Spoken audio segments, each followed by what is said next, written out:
DJ Joey Duvall.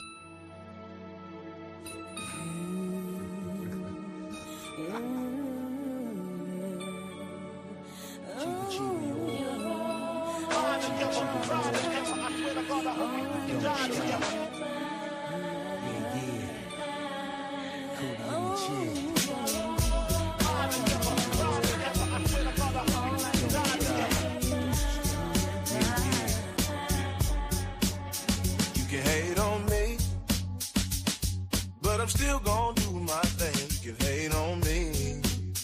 Guarantee you gon' still remember my name. You can hate on me. Yeah, I know you don't like me, no. You hate on me. I guarantee you gon' still remember my name. Nobody's perfect. Yeah. There's one thing everybody forgets. They try to walk around like this shit don't shake. That's why I keep my head down and sip my drink. Nobody's perfect. That's one thing everybody forget. They try to walk around like that shit don't shake. That's why I keep my head down and sip my drink. You can hate on me, but I'm still gonna do my thing. You can hate on me. Guarantee you gon' still remember my name. You can hate on me. Yeah, I know you don't like me, no. You hate on me. I guarantee you gon' still remember my name. You can call me a liar. You can call me a cheat. I know I probably called you out your name, but I never would be. Should I never put my hand on? You can call me a menace. You can call me a preacher. I know you didn't like when I put you on game, but I still had to teach you. I should have never called Keisha. And that girl is trouble. She put it all on me. Hit her one time, then I had to go back for double. You can hate on me, but I'm still gonna do my thing. You can hate on me. Guarantee you gon' still remember my name. You can hate on me. Yeah, I know you don't like me, no. You hate on me. I guarantee you gon' still remember my name. Next time you see a hater, look him in the eye and say, until you do right by me, please get out of my face. Don't call my phone. Don't leave me a text message. I'ma send your ass to voicemail. By now you should get the message. Yeah. You can hate on me, but I'm still gonna do my thing. You can hate on me. Guarantee you gon' still remember my name. You can hate on me. Yeah, I know you don't like me, no. You hate on me. I guarantee you gon' still remember my name. I'm here to tell you, you can hate on me. You can hate on me. I really don't care.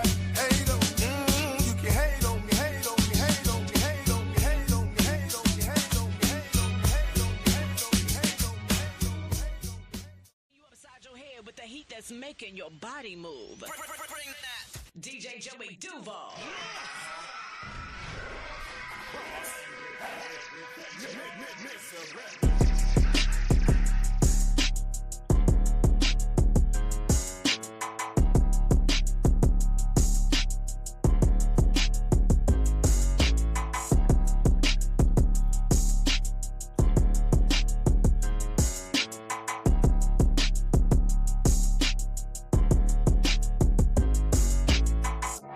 Today was a fairy tale. I wore a dress. You wore a dark gray t-shirt. You told me I was pretty when I looked like a mess. Today was a fairy tale.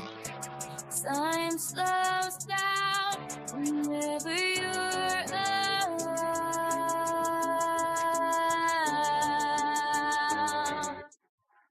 Well, can you feel this magic in the air? It must have been the way you kissed me. Fell in love when I saw you standing there. It must have been the way. Check. What's poppin', everybody? Welcome to another edition of No Boyish TV. I am on with my host, Tyree. Mr. Dowden, what's poppin', fam? Not much, man. I got a lot to say. After Okay. we talk about what you want to talk about. All right, bet. Let's get it. Hey, man. That's what we here for. This is a church, man. This is American Holy Church. Yeah, we missed out last week.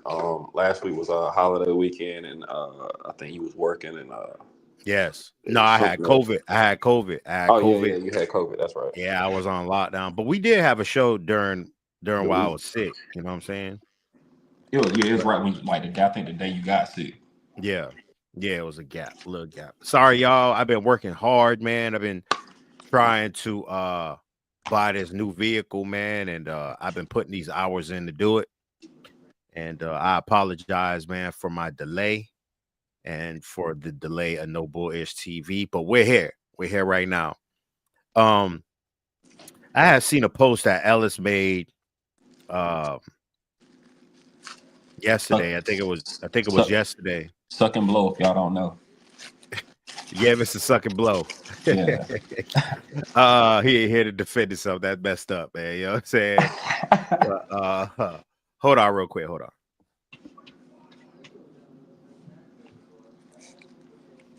I guess while he's doing that, start with the morning plugs. Make sure you guys tune into No Bullish TVs every Sunday, sometimes during the week. Make sure you guys get those bully treats from No Bullish Kennels. Yes, sir. Uh, Coming soon. Paw and nose and skin balm, for the dogs. Yes. And Yes. other things as well that I'm not looking to disclose at this moment. Yeah, I got a lot of things planned for 2025. For the bully community. I'm about to start a new business. When it comes to products, there's one product that I'm keeping on the wraps right now that I plan on jumping out the window with, and y'all gonna find out very, very soon. What's up, Shannon? Hey, man, I appreciate it, man. I'm glad your dogs love the treats, man. But yes, we're about to start the dog bomb. I had the got a bomb dog bomb. I'm about to start that back up. It has good extraction flour in it that helps your dog's hot spots, helps your dog with cuts. It helps accelerate the healing time for wounds. Really good for C-section cuts. It's really good for dog bites, And just overall scratches. coat maintenance. Yeah, all overall coat maintenance definitely is good for that. Please like and share. If you feel like No Bullish TV is doing a service to the American bully diaspora, please like and share. We don't ask for much. We're gonna have merch coming up very soon. Me and Tyree, we're gonna have merch. Carter Bullies, what's popping? Shannon, what's popping, man? Talk of the city kennels was popping, man. We are planning on having some merch popping up. Dollar Bill was popping. Merch popping up very, very, very soon for No Bullish TV. For my No Bullshitters, I plan on having merch for y'all as well. For the faithful members, you will get 30% off of the merch that we come out with. We know who the faithful members are. 30% off for all faithful members. And also, we're doing half off on Suck and Blow AI kits. Oh, AI bruh. kits, Suck and Blow AI kits will be going for half off. I'm trying to tell you, watch. 2025, everybody gonna be watch. It's gonna be a household product. One day, somebody gonna be like, "Yo, why did y'all name it the Suck and Blow?" And then when they tell them the story about the old breeders, they're gonna be like, "What?" Suck and Blow is crazy. 2025 Suck and Blow is crazy. But Jerry, what's good with you? Jerry, what's popping? Y'all make sure y'all go subscribe to Bullies, Bourbon, Beards, and Barbecue. Make sure you holler at Jerry Jamies, man. That man is a godsend when it comes to COIs. He does consultations for the COIs. It is not free. It is not free. All right. His time is not free. All right. Joe Mills was popping, man. Eric, Rutherford, what's popping, man? So we promote everything American Bully here, and mostly when it comes to show dogs, right? We You can do whatever you want when it comes to breeding, but there's a fine line when we're talking about the show ring and dogs that are within it. All right. Some people get butthurt when we talk about certain dogs or certain topics, but it is what it is, man. It is what it is. But y'all make sure y'all hit Jerry Jamie's up. He just does not give you a COI. He actually gives you a consultation that also costs a little bit of bread as well.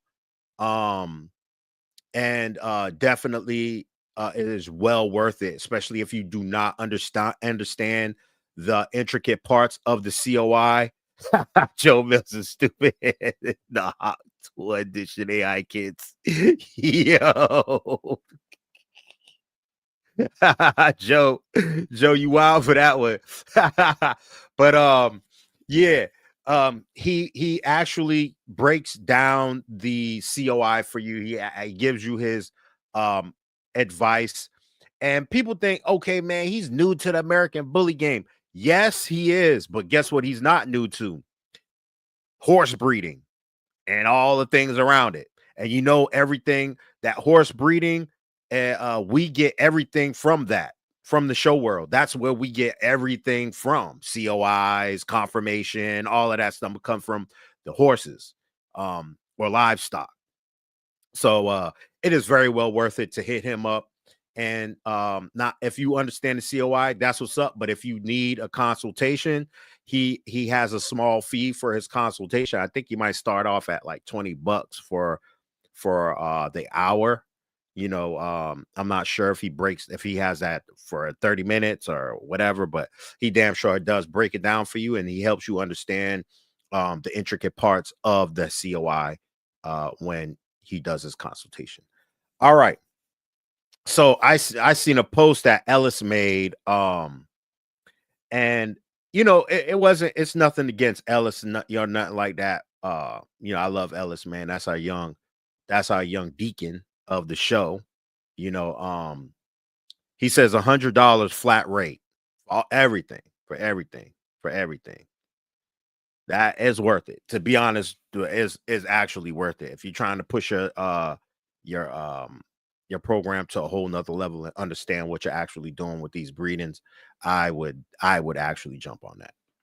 I have jumped on it. I have paused. I have hit him up. I have paid the fee for consultation, and he's helped me out tremendously. I like to thank him. Friend of the show, brother of the show, actually, tell you the truth. So Ellis made a post, and he spoke on Robert Lee's program, and he basically said, you know, Robert Lee, you know, how he has his pedigree stacked up, that it's a flex.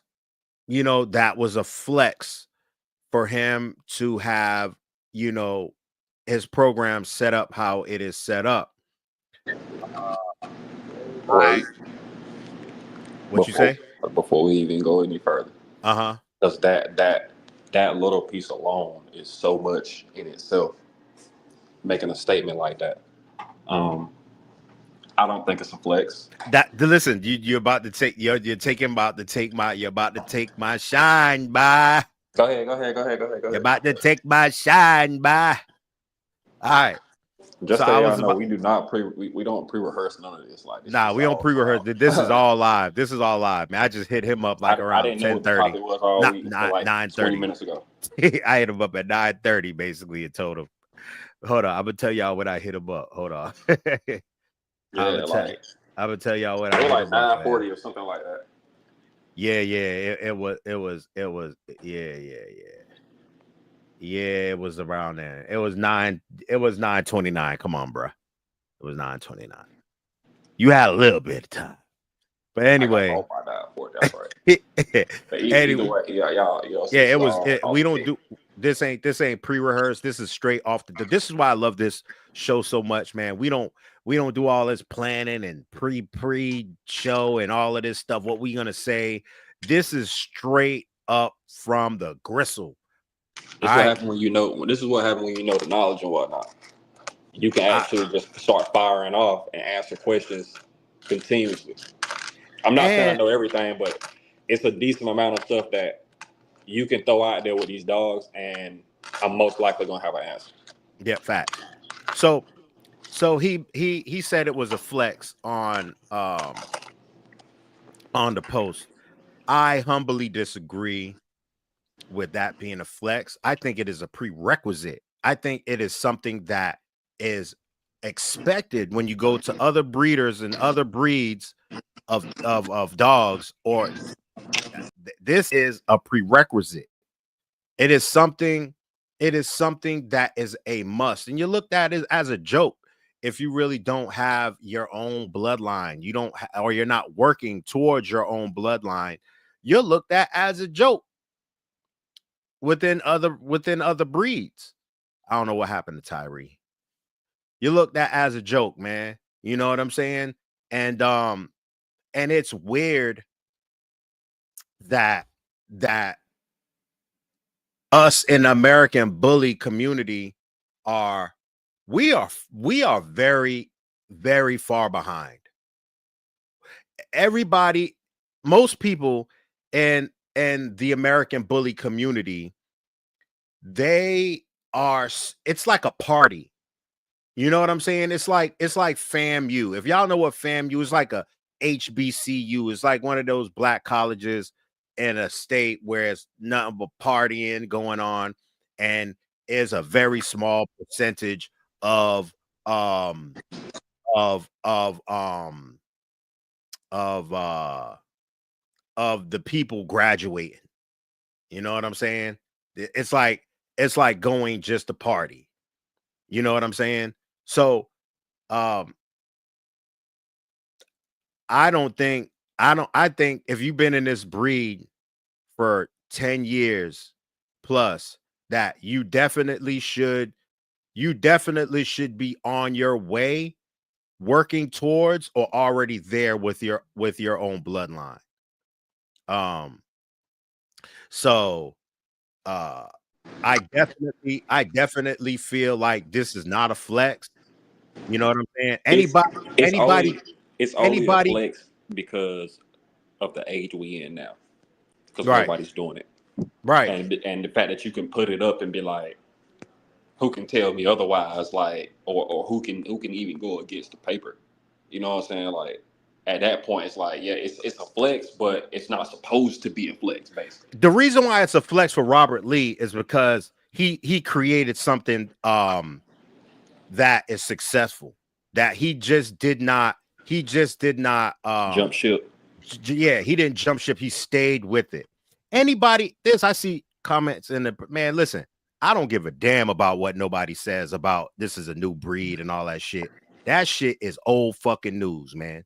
All right, that shit is old fucking news. And if you sitting up here coddling to that bullshit, you part of the problem. You part of Yeah, the fucking problem, man. because Straight realistically, the fuck up. I'll give the Bulls the first 10 years, okay, understandable. The second 10 years is where enough knowledge, enough dogs are in the circuit that you can start putting something together. Which is, if you look at the time period, this is really where Robert Leach started working. Yeah, he had dogs and he was, doing his thing before that. But if you look at the pedigree, the second 10 years of the breed is where he really went to work at and kept the same formula going. I was gonna tell you, pull up. I sent you in your inbox. I sent you the I got it. post from with the ped in it. I wanted you to open the ped up. Um, 'Cause I want everybody to look at something. This is the lost form of breeding that people don't realize. This is how you do it. This is how you don't have to go spend thousands of dollars on thousands of dogs to keep bringing them in and doing this, that, and the third, and outcrossing. There's literally maybe one line of outcrosses every few generations. Listen, a lot of people in this breed are bullshitting. You don't have to listen. The hardest thing for people to do in general is look in the mirror and say, you know what? I'm fucking up. I ain't doing it right.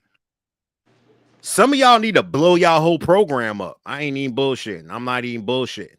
And it's crazy that it's people with nice dogs that need to really end their program too, because the dogs they have, they don't even have enough knowledge on what they have to push those dogs ahead without train wrecking it. If you know what I'm saying. All right, hold up. Let me get out of this real quick. If you click the joint, will it go straight to the I'm trying. to the I link? have it open there.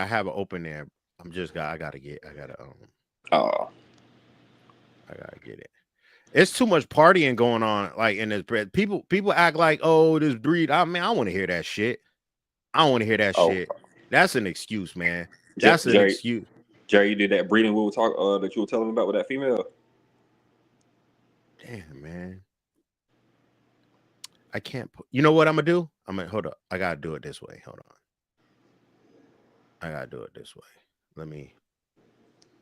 Let me click on this.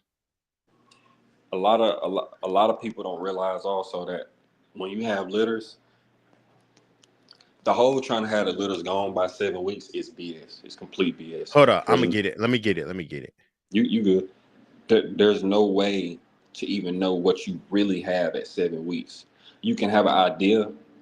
You can definitely have an idea. I've seen so many dogs out there that are secondhand looks where nobody knows them. These dogs are, I'm talking about distant thoughts, and they're better than some of these big name dogs, and this is their brothers and sisters. But this is what happened when you pick it 7, 8, 9, 10 weeks. You know, Listen, what I'm saying is if you at least don't have, your at least three generations top and bottom, and you've been in this game 10, 15 years, there's a problem. sucker free. Yeah, I said, yeah, that's what I said. You got people out here that they went and bought two or three nice dogs, and they need to get out of the breed because all they did was go buy some dogs that they plan on just putting together. Which we've seen that a lot of breedings like that don't really click. Some do, yeah, but you just can't randomly be like, oh, I'm gonna take this dog and this dog and put them together because yeah, this dog could be a bull, but if this dog is a first generation bull off the blood and you don't know that, or you don't know what it produces or the blood behind it produces, you might be setting yourself up for a whole litter full of like classics. I've seen people breed two bulls together. I'm talking about dogs that Man, a are lot of these sharp dudes, a views. lot of these people don't even got classics, man. They got pit bulls still, bro. I wouldn't even call them pits. Like Nah, I'm calling them pit bulls. I, There's a lot of people that perpetrate that they I just call shit them together hybrids. and they don't. They don't. It's not even hybrids, bro. Only It's reason I not even can't call them pits hybrids. because I can't lay a mid range dog on another breed. Like the pit, yes, it is a more terrier All style right. breed, but it's a I got what you're saying. Yeah, I got what you and I agree. You're right. They're definitely hybrid dogs. You're right. You're right about that.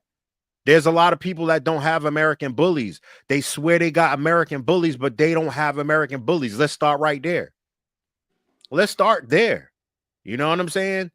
Like, people put people. bingo. This is the fucked up thing about this breed, and why I say a lot of people coming from outside from another breed is fucking up the American bully breed is because that they put their own spin on what these dogs are supposed to be versus going through what the fucking standards say these dogs are supposed to be.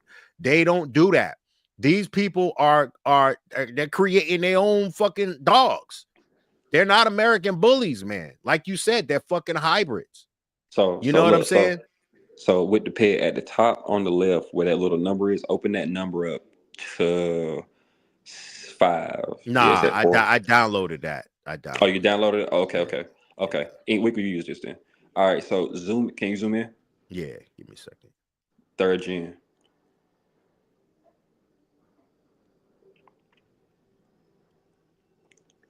Back in the day, y'all, with a program, it wasn't nobody breeding and having a whole litter, and at the end of the 5 month period, they only got one puppy off the litter.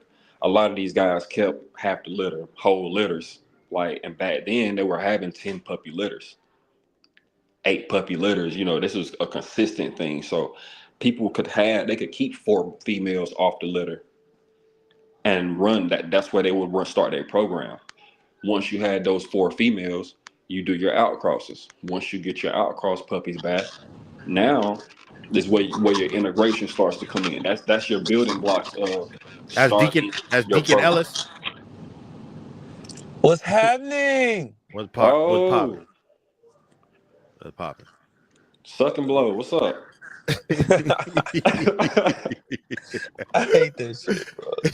So I look, hate so that look, shit. hold So on. Ellis, we talking about the topic that you the post that you made about a flex with Robert Lee's Okay. pedigree. So what I felt like that is actually Great it's a topic. flex for him because of the product that he produced, right? It's at the age that we in because nobody ain't doing programs Right. like they used to. So Nobody. So the worst thing people can actually, and when you're building a program, I've seen both sides. You feel me? Like, when you're building a pedigree, there is no gratification within that shit. All right. When you're doing it the right way, there is no easy way to do it. There's no fucking easy way to build your own blood. There's no easy way. It is hard work, especially if you're nah, doing it the right way. it's not. What? Because the Would you say thing, it's not when it would hard get work? easy, no, I said it's when it would get, like, in theory, when it would get easy, that's when it gets even harder. Because now, Mm-hmm. like, say you in the spot it's where hard to Robert pick. is, where he didn't exactly. It's harder to pick, and then on top of that, it's harder to match your dogs up Which because is Fact. not a bad thing, but now the time you have to put in to actually sitting there staring at all your studying. dogs Yes, to yes, figure bro. out which dog has the slightest flaw that you need to Because fix. you at such a point where improvement is like it's fleeting. You get what I'm saying? Like once everything get good, how you get to great from two goods. You feel what I'm Re- saying? Learning how to Realistically, deduce that. Robert Lee could lay off for 3 years and still be ahead of the He game. fucking did lay off for like 2-3 years. No, What are you I talking know. about? I'm He's just saying. still I'm saying he could I do it don't think he again and laid off still be though. ahead of He the was game. still breeding. He just ain't say shit. It just won't. He won't moving as heavy as he would. Like in the last 2-3 years, he really been breeding again like he used to back in the day. Like when Bistro, he was True. running Bistro and stuff. Bro, I ain't gonna lie though. I feel like he still was doing that shit, bro, and selling I mean, puppies yeah, and shit. I Cause mean, if you if look at the you pedigrees, you can see where he's been breeding the whole time. But if you look at the dogs, you can tell that. So his he chilled out outcrosses, for a while. He wasn't going as hard as he yeah, was Yeah, for before. sure, for his sure. outcrosses, that's where he took time off because those outcrosses, you have to actually let them grow. You have to see what you get mixing those other bloods That's in. where it gets. That's what Ellis was saying. That's where it gets even harder. You know Exactly. what I'm And Yeah, then saying? when you yeah, come Because back to your stuff, now it's like, oh, I got a keen product now. You your know, yeah. your Cause if you blood take, yeah, your you take that blood is shit so lightly, you strong. fuck up. Because like even right now, where I'm at in my program, right, where I'm breeding a shots fired son to a shots fired daughter, right, and those are my productions, right, that I'm breeding to. Even when I do the COI with Jerry and he's explaining it to me, he's like, man, you're gonna have to do this, and this for your dogs not to dominate that blood, not to dominate this blood that you're bringing into your yard. You know what I'm saying? Because I'm lined up a certain way to where where it's consistent. That's my Mm-hmm. whole plan, is to be consistent with the Mm-hmm. bloodline that I got. It's not just to just put dogs together. I put dogs together from how I see Robert Lee doing. I seen Robert Lee pedigree, let me see, like 10 years ago. And I was like, okay, damn, man, this is where I want to be. But 6 years ago, 7 years ago, I started putting a plan together. 5 years ago, I started actually breeding towards this. You know what I'm saying? Me, I'm finna look in my archives. I might be able to send y'all a name of a dog. I want y'all to put the pedigree up to just study a Robert Lee pedigree. Let me see if I can find it though. Yeah. I don't think so. I think Robert Lee got the best lineup in the game. I don't care what nobody else says, man. A lot of these other people, man, if you look at their dogs, you can see the oldie in their dogs. They you can see more terrier in their dogs. I don't like that. I honestly don't like that. I don't even like the terrier look in my dogs. You know what I'm saying? So if your dogs look slightly terrier, I just don't. I'm like, why are you doing it, man? You know what I'm saying? You need to go back to the drawing board. I can't Just to I be can't even honest, say man. that. I can't say that in full because I I can't. I'm saying that a lot of these, what I'm saying is, a lot of these people's dogs look like a hybrid. What we were talking about earlier, they don't look like American bullies. They look like but something see that they've created themselves, because in their mind, this is what the American bully should look like versus what the actual standard says, or what um not I'm not saying the national winning dogs. I'm saying like dogs that were even 5, 6 years ago, 7, 8 years ago, that was complete bulls. but That this is what it, this is what goes into policing the breed as the registry and the head and the judges, I feel like. Because as the breed changes, even the dogs, you got people that have been diehards, like let's talk about like Blue Force Yard. mhm, You look at Blue Force dogs today, and everybody will call a lot of them classics. You go mhm. back 10 years ago, and these dogs were bulls. These were the bulls that everybody wanted to breed to. These were bulls. So it's like over time, since time changes, and since they made, so many people have kind of been loose with how they breed, and nobody's policing it in the ring. Bully changes. The American bully to different people, it changes, and this is where the whole thing comes in, where people start, oh well, Jack is an American bully, he's too much, or they say stuff like, what's his name? Let's use Hangman, Hef. Hangman. Let's use Hef for instance. I'm trying older dog. You got some people out Mhm. here saying he's one of the best bullies you could have seen and whatnot one time. You got newer people that say he's going to be a train wreck. So and it's all about the time period. In that time period, he probably was the best thing moving compared to where the breed was, compared to the terriers that they had, because today, even the terrier dogs we have today are more bullied than the terrier dogs of 10, 15 years ago. Your you know facts. That's a facts. But they so still hybrids. They still hybrids, and there's a lot of people in this game that are breeding hybrid dogs and not breeding actual American what bullies. see, but that's what I'm saying. Like, if you got somebody from 15 years ago that's true to their yard, and they after they got to that point, they kept on breeding their dogs, and they wanted to keep their blood. Well, today, yeah, their dogs probably would look like a hybrid, but like I said, back then their dogs was the standard. Like my boy Odin, if I open his pet up, he's got every dog that people would have killed for back in the day. Every dog you can think of, people would have killed for is in his pet.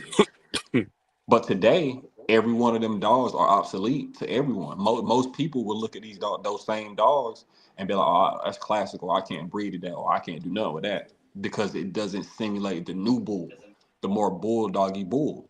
But back then, like I said, those were top tier. What you could get, you couldn't get nothing better than that at that time.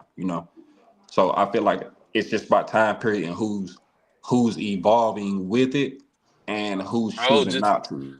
I feel like this whole evolving thing is like so misled and misguided though. Like, It bro, just is. because we supposed to evolve and get more bully traits and make thicker dogs, you know what I'm saying? That was always kind of the goal to push the envelope in that way.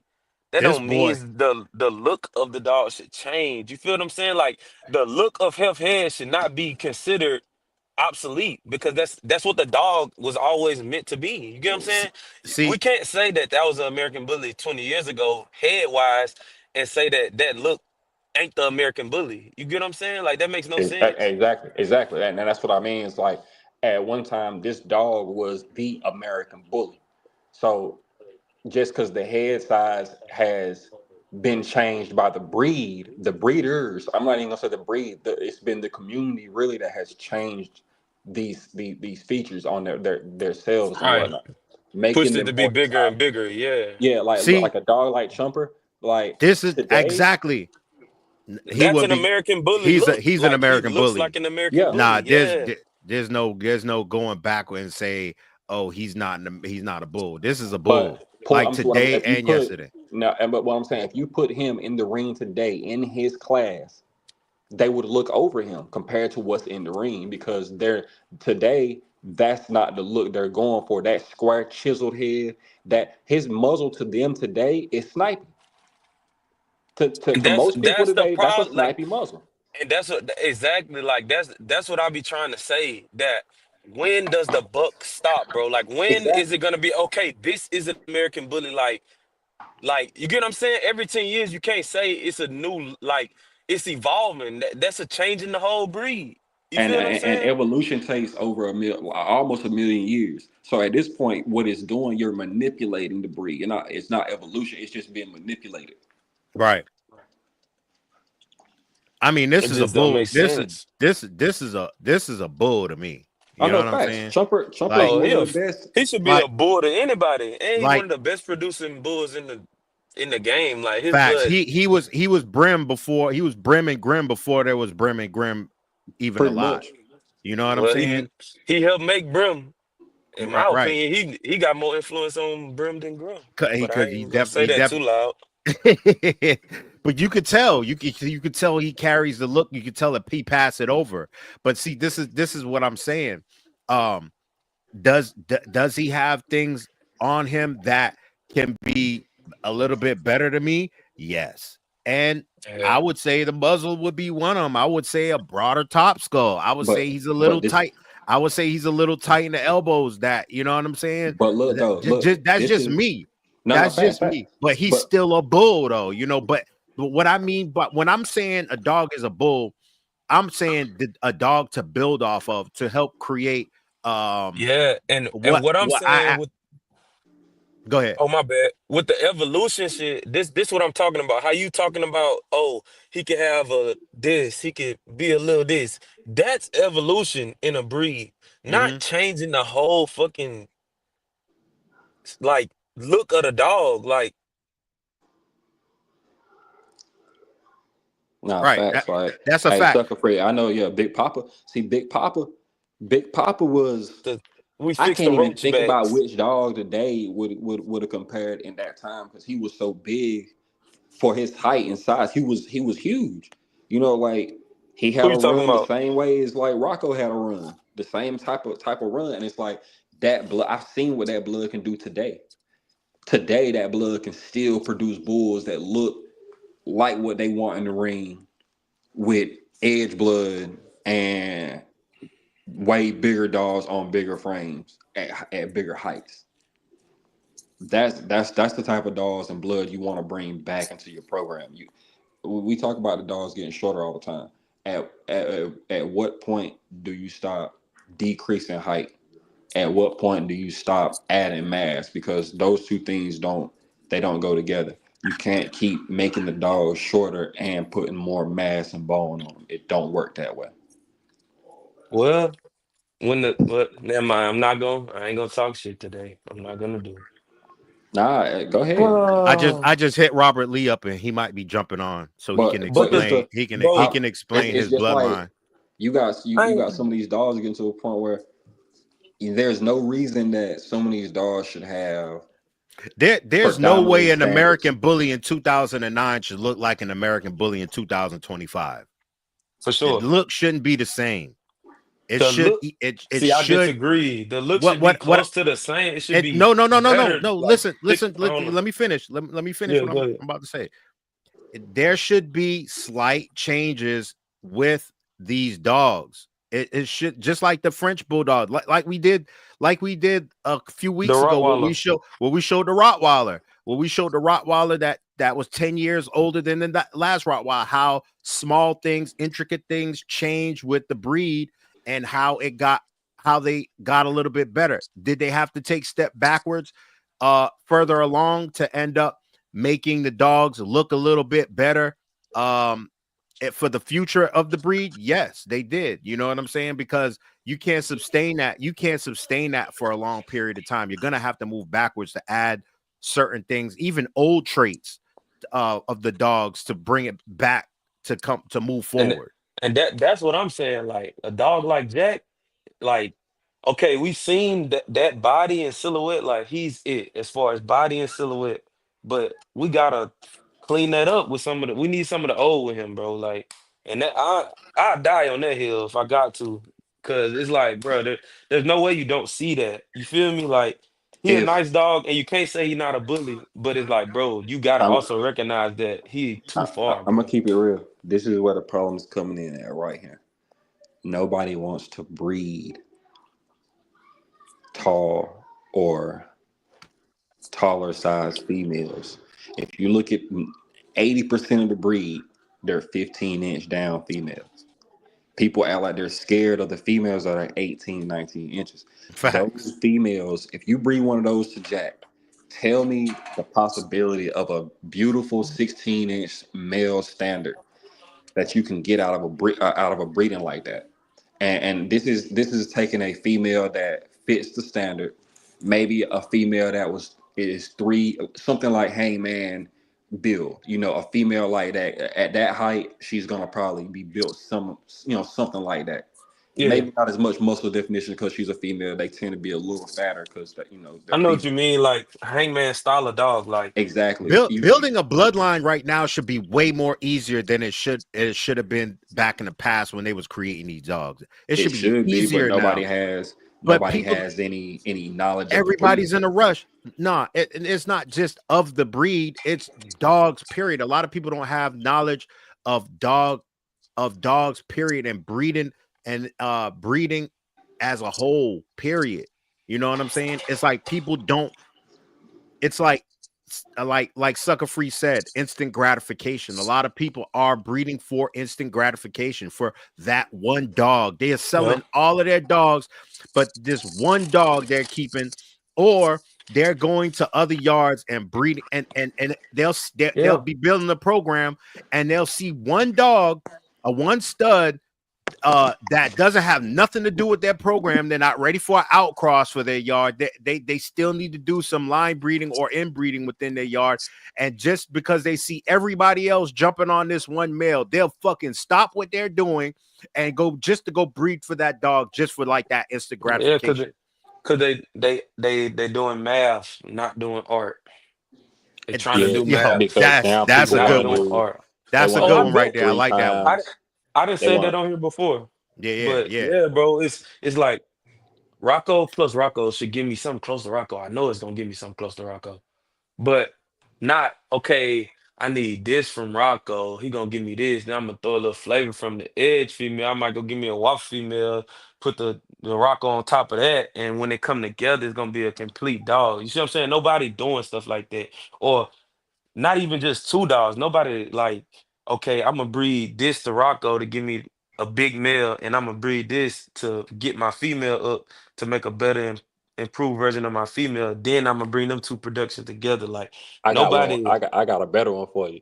I done seen people keep two, three females off the litter, right? Breed them all to the Mm, same stud.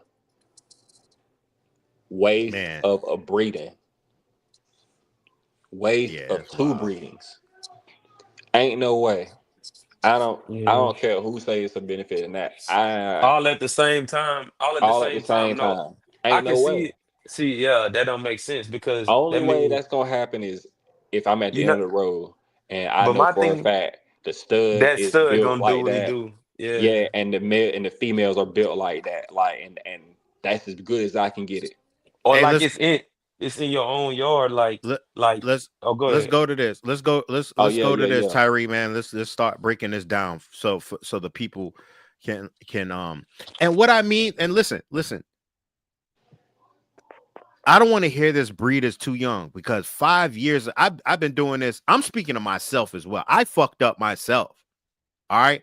I'm not pulling myself out of the equation of the breeders of y'all, of everybody. I'm actually pointing a finger at myself because I was too interested in running around this country showing one dog. My mind wasn't on actual breeding and the because I didn't actually understand it.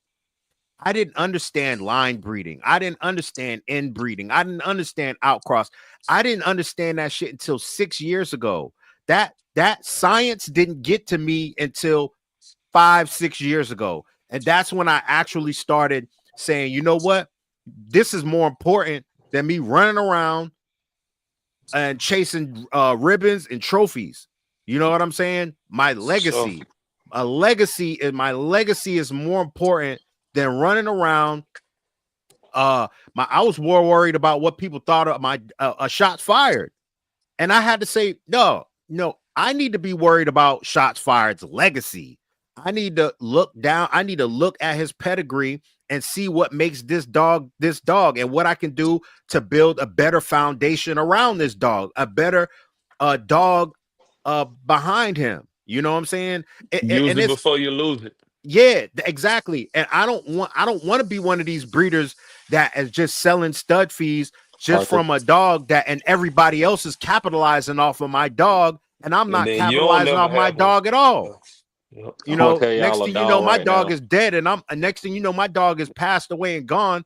And And you I'm don't got hoping no and praying. dog. Facts, I'm man. gonna I have tell to start y'all. all over again. I'm That's gonna, wild, man. I'm gonna tell That's a y'all fact. the main person that did that, and this ain't no shade to them, but when I look at how far the breed has come, Alex Fierro, like I said, no shade to him, but when I look at it's so many grand champions that have Lucky behind them. And I'm talking about and not 8 generations, nothing like the fourth generation, Yeah. Yeah. A lot of and fourth lucky generation. grandsons off his daughters is Yeah, fire. and And a lot of lucky daughters is champions, the I grand feel like, champions. and like I said, like he does the judging and things of that nature also. So, it's harder to travel the world and do stuff Ain't like no that. fucking And excuse. It ain't no fucking excuse. We're not I ain't gonna gonna give lie nobody. though. We ain't giving I feel nobody like fucking excuses here, man. Because I hold feel like on, his this go go back ahead. to like I was saying earlier, also about the change of the breed mm-hmm, and the time when Lucky was out here. mm-hmm. Remy had just been put up not too long prior. When Remy was out, after Remy, everybody thought that they could build their bloodlines. This is really where the change in how people breed happened. Once Remy got put up, and Fave closed him, and then after he died, everybody thought that they could start taking studs and building lines off these studs. It don't. Remy was the first to really in the breed be a dog that they could call Remy line off of just him being that dog.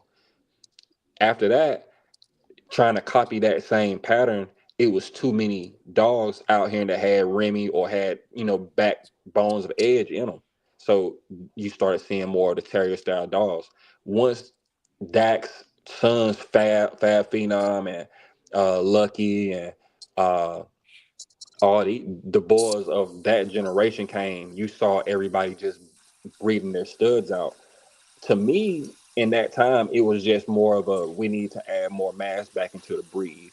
So the stud thing was the thing. But once again, we all know you can't do that for so long. And once everybody's done that, now I don't remember, it's time to Joe. start working Sorry. the The name dogs. sound familiar though. It's time to start working the dogs. So now we're in a place where fame has taken over the breed. In that time period, Lucky was one of the better. Dak's sons, everybody was still kind of going for clean dogs in that period. They were coming out of that wave of edge style dogs or clean style dogs. The females in that time period, they were coming out of that period of clean females. Fab Phenom, I mean, that dog produces bulls, but they're clean dogs. They're not overdone. It's the reason why Robert Lee used Phenom. Out of all the Dak sons, if you look at all if you look at the pair we're looking at right now, Phenom was the key that he brought in. Well, I ain't gonna say Phenom. Phenom and Short Bus. Those two bloods is what evolved his blood to what it is today. Mm-hmm. I always say if you look at the features of some of these dogs, you see the oldie come out and stuff. But when you look at Robert Lee dogs, you don't see oldie. If you bite back into the ped and you really start breaking dogs down and you go back, you start seeing that You still see bulldog features. I just yeah, can't it's pinpoint the definitely breed, features there, but but it's it not He just that knows how he you can. it's uses a balance. He had a He exactly. balance. He's exactly, balanced it out, exactly, man. Yeah, exactly. it's a And balance, and that he comes from being able to breed that first gen. You have to be able to have those first row of females that you can actually outcross to the correct dogs. but That's what sets your balance up. one thing I see in his breeding program that I feel the community as a whole is missing is that you can look at his generation. Like if you go from lock and load to bistro to The bus, bus to bando to it's a bando son that's a little bit more extreme than him, but I can't think of his name. m- Or no, he got Badman is off of Bando. So if you go yeah. from Lock and Load to Bistro, he got more Bulldog features in Bistro. You feel what I'm saying? More Nah, facts. bone, a better stop. Then he went to Bus. He got even more Bulldog features because he was trying to push it even more. You feel me? He still got a clean dog and a clean, something that could be a bully, but Bus got more skin than Bistro, right? Bus got a shorter muzzle than Bistro, right? Yeah, but Then you go to Bando, at the and same his time, muzzle extreme. You feel what I'm bus saying? bus is built off of like the midget blood, short bus. I So know I that. mean, What I'm saying is, I'm not talking about the blood. I'm just saying he incorporated and he evolved his blood to keep up with the times. You feel what I'm saying? Make a bully a dog. But when he got to Bando, he said it publicly too. He seen something that was too far to the left of the spectrum, and he was like, "Okay, now I'm gonna incorporate my older stock back when he was like last year in 2022, he was talking all through COVID and stuff about man, the old legends finna come back to life. You feel what I'm saying? So then he took Bando, and I don't know who Batman Mama is, but I'm pretty sure she close as hell to Bistro. Like she got Bistro is like either her daddy or granddaddy on both sides. You feel me? And it's Buzz too right there. But she's super Batman, clean. you And said then bad. Batman came out more balance. You see what I'm saying? He ain't got Batman is the off smash muzzle. Batman is off of what's that damn girl? The phenom bred back to the bus basically. Yeah, so he took a little outcross, but he recognized that his style of dog was going too far to the bulldog side. So he mellowed it out. You feel what I'm saying? Now he going back and forth, back and forth, back and forth.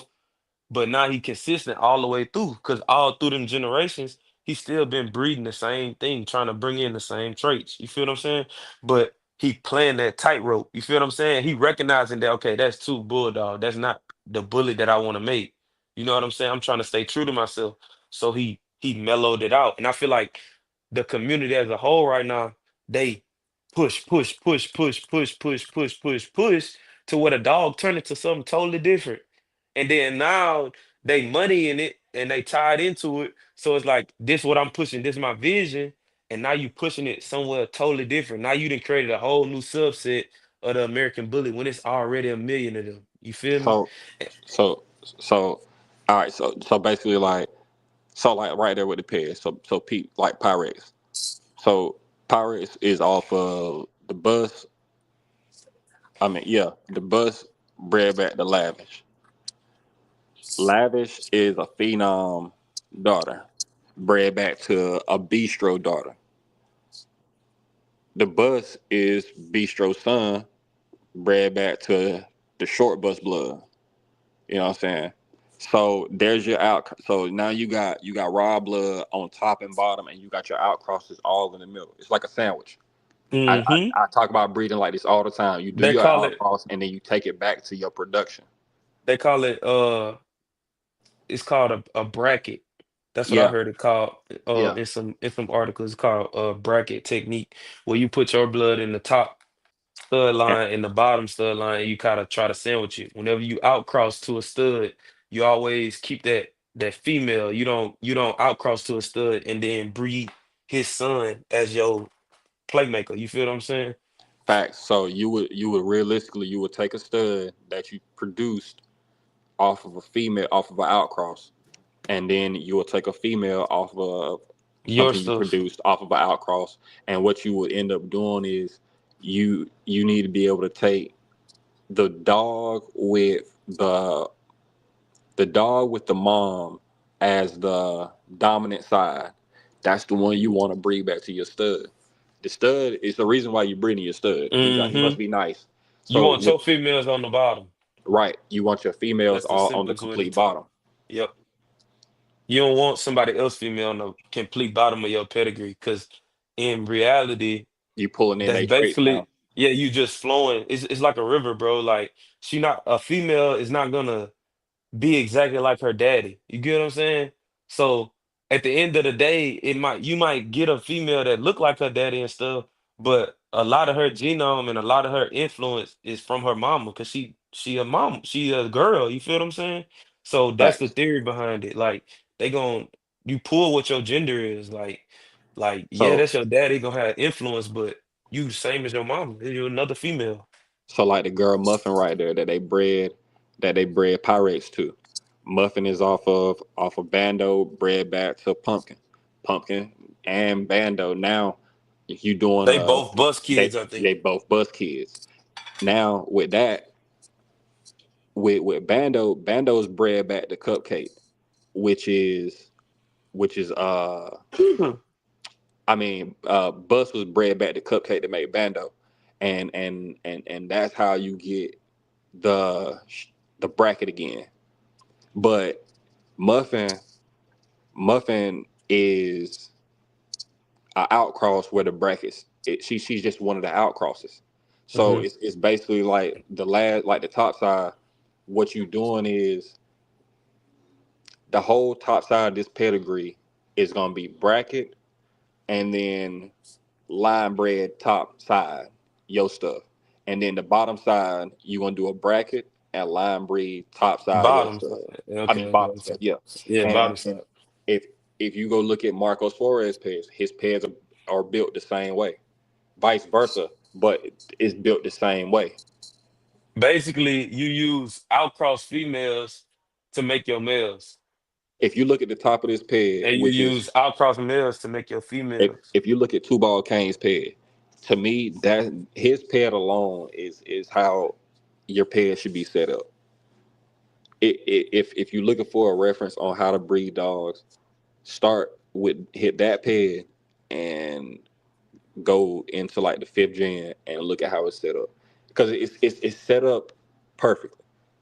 Something everybody can do off two or three breedings, and boom, you can keep going. It don't take a lot of scientific work to really look at his pegs and realize what you have to do at this day and age. Somebody else is yeah, because it's like 400 dogs in the front of the peg. So I mean, yeah, it get confusing. But this is a blueprint.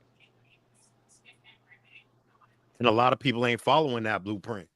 That's why I'm saying there's no excuse. People saying this breed is a new breed and we shouldn't be. Man, I don't want to hear if Robert Lee is like how many Exactly. generations? If he's Ex- like exactly, eight Joel. generation top and bottom into his own damn pedigree, there is Exactly. no excuses for Exactly. any of us. We need to Exactly. get on our shit. I'm putting me No, in it. not just I'm putting myself yeah, in it too. I'm not excluding myself from this. So I don't want but anybody thinking that I'm talking but and like I'm perfect. You know what I'm saying? it's Because not I'm even not. just building a blood. We ain't got no excuses not to build a bloodline, Mhm. but also we ain't got, like, people use the fact that we're a young breed as an excuse to push all these different types of dogs. into the same breed. You get what I'm saying? They like, we a young breed. It's okay for us to, you get what I'm saying? Yeah, it's Like not they okay. use they use it as an excuse to breed shit that's not to the vision of the breed, and then say that they pushing the envelope and stuff. You get what I'm saying? Like Hmm. because it's a small breed means it will be a little bit inconsistent. That don't give you an excuse to make it more inconsistent, doofus. That boy is a And that's on wild and nugget. that's Do you hear and me? that and that's on both ends, and that's on both ends of the spectrum. That's on the more bulldog looking dogs and the more terrier And looking dogs. yes, That goes on yes both indeed. ends. Ex- I'm not saying one is right and the other exactly. one is wrong. I'm not doing that. Because We need to the go down bull the middle of the line, man. exactly. The bulldog side say, oh, it's a young breed. So of course they incorporated other stuff. Don't worry about what they did to incorporate it. If you know what dogs to breed, breed the bully Out dogs. of Y'all out of this don't whole stop breeding them pedigree, pit bulls. out of this whole pedigree, out of the whole pedigree, God there's damn, bro. only there's literally only one section in this pedigree that's an outcross that for the placement of it don't really have a lot to do with Robert Lee, but it's almost a starting point because of the age of the dog and where it's at.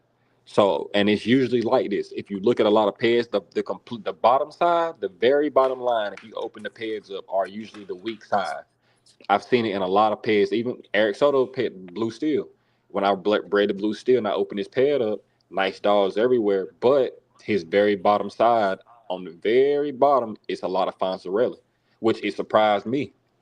Wouldn't expect to see so much Fonzarelli in him, Ace. but Fonzie was a bull too. So that was Listen, that. listen. You see comments like this. I don't care. I don't care. He's not the only true breeder in this dog game. There's a lot of true breeders. There's a lot of aspiring breeders in this dog game, man, that need to be practicing and following the same law, the same blueprint. It is there for us to follow. You know what I'm saying? There's a lot of people bullshitting. Even these people who call themselves true breeders. You know what I'm saying? I was doing it. I was bullshitting until I had to get my shit right, until I had to figure it out. You know, that you're not respected in this game unless you're doing something like this that we have up on the screen. I don't care how many wins you got. I don't I got care how many dogs you fucking out that you breed it out to from your yard. If you ain't got nothing solidified like this, you are a joke. hey, You're a hey, hey. joke, man. I got Plain a, and I got a simple to question. me. That's I got a just to me. question. I got a question. Intermission. Intermission. What's up? So, I usually know the signs of, my females coming in heat and all that, but Mm-hmm. nowadays I don't have my boys, my older males, to alert me. Ruger's gone, and that was my alert. He let me know a week before these females get to bleeding every time. But now I got a puppy, I sent it to and you, Shannon. I got a puppy. I walked in the room this morning, yo. I'm talking about he was humping the hell out of the damn cage. I was like, and so I pulled him out and I'm looking around. I looked at all the females in the room, like everybody look all right. I walked him around a little bit. He was good. And I put him back in the cage and he went back to jackhammering. I was like, but what the heck? I was like, man, is my dog okay? What's going on? So I don't know if Yo, one of these females finna come in heat or he just woke up with one in the mornings or whatnot. Like, New I'm sheriff in town, goddamn. Keep that cook. I'm matter of trying to fact, put up. it's a good day to. Matter of fact, it might be a good day to go ahead and pull him. He old enough. It's time to test him out. I'm about to He put up. trying to show you I'm Make sure about to y'all put pull this y'all up. dogs. You know what where I'm the what? saying? Test your males out after Uh, a year old. this not it. Dog in there tripping, barking, going I, crazy, I ain't biting on trying stuff to all night. Pull him. I ain't trying to compare myself to Robert Lee at all, but when I'm looking at this is where I'm at now though. I mean, I'm usually pretty spot on with my heats and whatnot. Not because I count I go about I count months. Like my females usually come in about 5 months, and on that third week they start bleeding. Which I know my muscle tone female, she should be coming in heat around this time. Missy should be coming in heat. Pig will be in heat next month. So we're gonna have muscle tone babies, Samson babies, and some good old edge babies on This the is where way. I'm at right now in my program. Oh, this song. This is where I'm at right Does he now in put? my Oh, ain't program. got no more pants on. Huh? This nigga. You see that, Ellis? What you say? This is I'm where I'm looking at. at. This is where I'm at in my breeding program right now. This is where I'm at. You know, like where I seen where what I had to capitalize on, and that was shots fired's mother. The designer was your dog, right? Yeah, I produced her. No, no, no, The no, no. Yeah, yeah, yeah, the yeah, yep, yep, yep. She was my I'm dog. talking Yep, about Duval yep, Bullish designer, not designer yeah. price tag. Nah, she was my dog. Yeah, And she then was you my dog. produce price tag with Waffle. I produced no, Tone produced price tag with Waffle House Okay, and a okay. So World designer Star was his daughter. dog, and price tag is your dog. Price tag is my dog. Right. Yeah, yeah. That's and So and, and that's price tag. If you look, that's Pup Smoke's mother. So you see what I did? You see what yeah, I did? yeah, yeah. You No, know what I I'm see. saying? I see for sure. Um, just to explain the bracket formula for other people to give a visual, the bracket formula would be if he took Icon and bred to an outcross female, some shit he wanted to bring in. I'm doing that too Okay, and then he took a male off of that Icon son and bringing it and back bred in. it and bred it to Fendi or bred it to Fendi. You feel what I'm saying? Well, no, that's Sage. He called her Hmm. Sage Yeah, I at call the it Sage. bottom. Yep. Shots fired from a Fendi bag. That would be bracket formula. He got his main stud shots fired on top, and then he got a shots fired daughter that he produced on bottom. You feel what I'm saying? With the outcross in the middle. But That's but bracket formula. there's a dog that I'm breeding to. I'm not saying it to nobody. I'm breeding to with you see the top pedigree. I'm Yeah. breeding it. I'm breeding it to the female that goes with that top pedigree. It's an outcross. It's an out. Matter of fact, Ellis, I'm finna send it to you right now. I'm finna send it to you right now. And I But ain't nah, telling. this I ain't right telling. here, this right here is dope breeding though, bro. I ain't gonna lie. It's just it's so many crosses, like not Look. out crosses, but in this pedigree right here on this screen, it's so many like connections and crosses between these bloods. And Like there's different ways I can go too. Especially look what I just sent to your messenger. Hey, go to Messenger, pull the joint I just sent you up. I got you. It's two, but it's pull the first one up because they go together. I can't put them You all need to together. text it. You need to text it to me so I can email it to myself. I can pull it up on the y'all screen the same way I just y'all did. can still hear me while I'm on Oh, Messenger. Yeah. yeah. Um, you said this the female you finna bring icon to? No, no, no, no, no. I'm finna breed Icon's Say what? sister, littermate sister to that dog Oh, okay, as a okay, baby, as an baby. outcross. That's why you said that you finna breed the top fed to something else as an Yeah, outcross. yeah. And then I'm gonna breed the son back to one of my females, to Sage. Back basically, I'm gonna breed one of them top males to Sage, and or I'm breed another one of the males uh to their mama to Pup Smoke. You know what I'm saying? Then I Yeah, plan on breeding I like all them ideas. I plan on breeding one of the same females from that breeding back to the father, that male that I just sent you, and inbreeding. Oh, you fuck with them. You Dog, fuck I'm with them telling tough. you, because I don't want to go too far off the spectrum. You know what I'm saying? I want to still have a out. You know, I want to have a out still on my yard where I don't have to try so hard to to create a dog or find a dog that's gonna help me get that out and that's gonna help me produce a certain look. You know what I'm saying? If that makes sense. Mm, I got you, Tyree. Hold up. Damn. Hold up. I have to hit Tyree with this real quick. Damn, son, where'd you find this? In the notes. All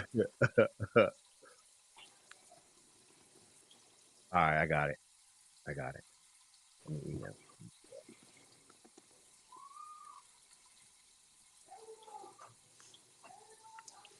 And See, a lot I gotta, like I gotta, I I learned, gotta. I learned from. He says that reading definitely looks. Thank you. I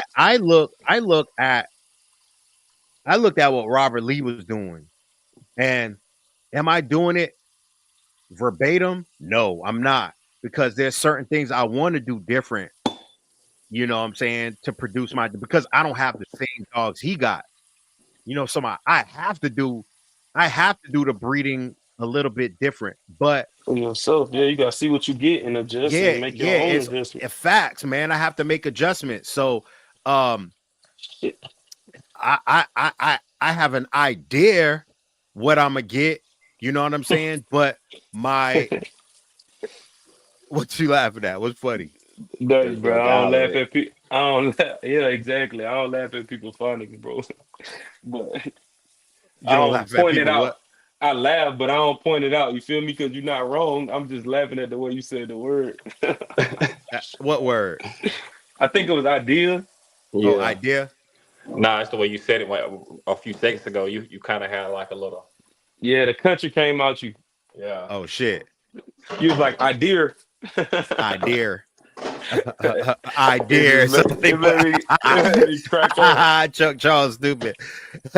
But I have an idea of what Hey, I did it uh again. I almost did it again. Fuck y'all. I have an idea what I I'm gonna get, but I also have a game plan for if I don't get that shit. You know what I'm saying? I have a game plan on where I'm gonna go if I don't, because it could be a possibility the breedings don't work out. I'm not banking on it, but I'm pretty sure that what I'm doing is gonna work. I'm about You to know, inbreed all my females. that inbreeding is gonna be a strong, like there's gonna be a part of my breeding program where I'm be doing some inbreeding too, man, because I'm gonna I'm have to. I'm gonna inbreed my blue steel female, and you will see why in the pet in a second. Like, Man, I like that um, idea. I'm gonna What inbreed my Samson girl. which I one you like want me that to go to idea. first? The double one first? I like the fact you want to The inbreed one your blue that's steel hold because on. you went and got blue steel traits and stuff, and now you're gonna use that female by inbreeding her. You're gonna make it Go part of go your to the black. program. You feel Go me? to the black one. That's That's doubled up. yeah. All right, I got you.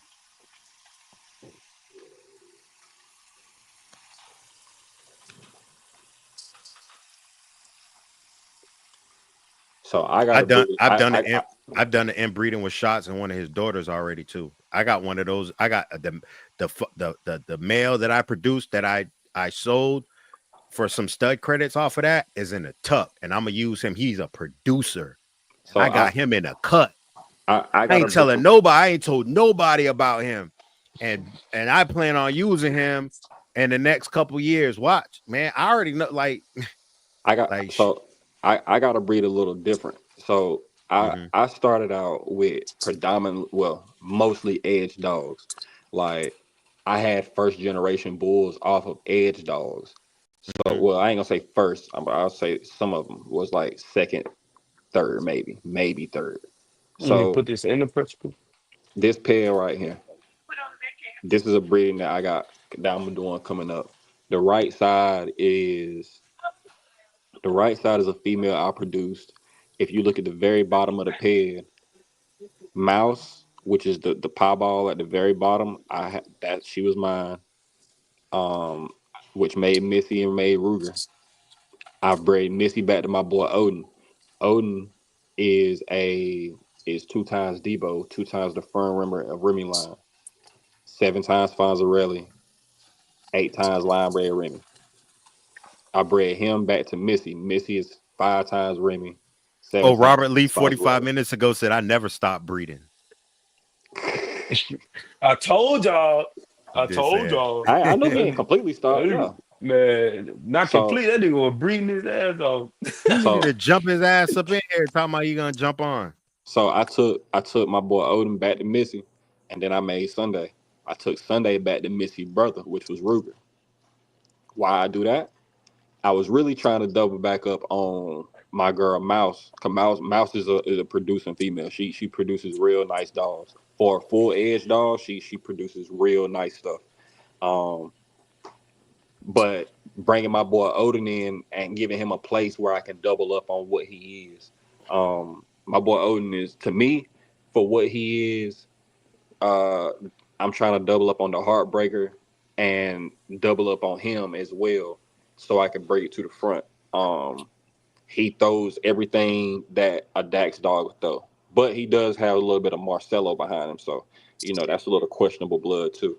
Um, the second side, the side on the left, I bred Odin to my Samson girl. So this is where I brought my Samson female in. My Samson female is Samson on top, Bully Market on bottom. This is where I'm starting to implement the Dax blood into my edge style breedings. Right. So the You first can do it side, because you got a solid foundation of proper edge dogs. The right exactly, side is and the male, right? The right side is the male well, for this breeding, right? the right side is the female. I just put the male paired up. I ain't got a bully pediatric made for her. Oh no, it's Uh, good. I'm just trying to figure out which side gonna be on top, which side gonna be on bottom. yeah, the males, the Samson, my Samson son, grandson. So, Okay, baby, I see. Odin son right okay, there. I got you. so go to the next one.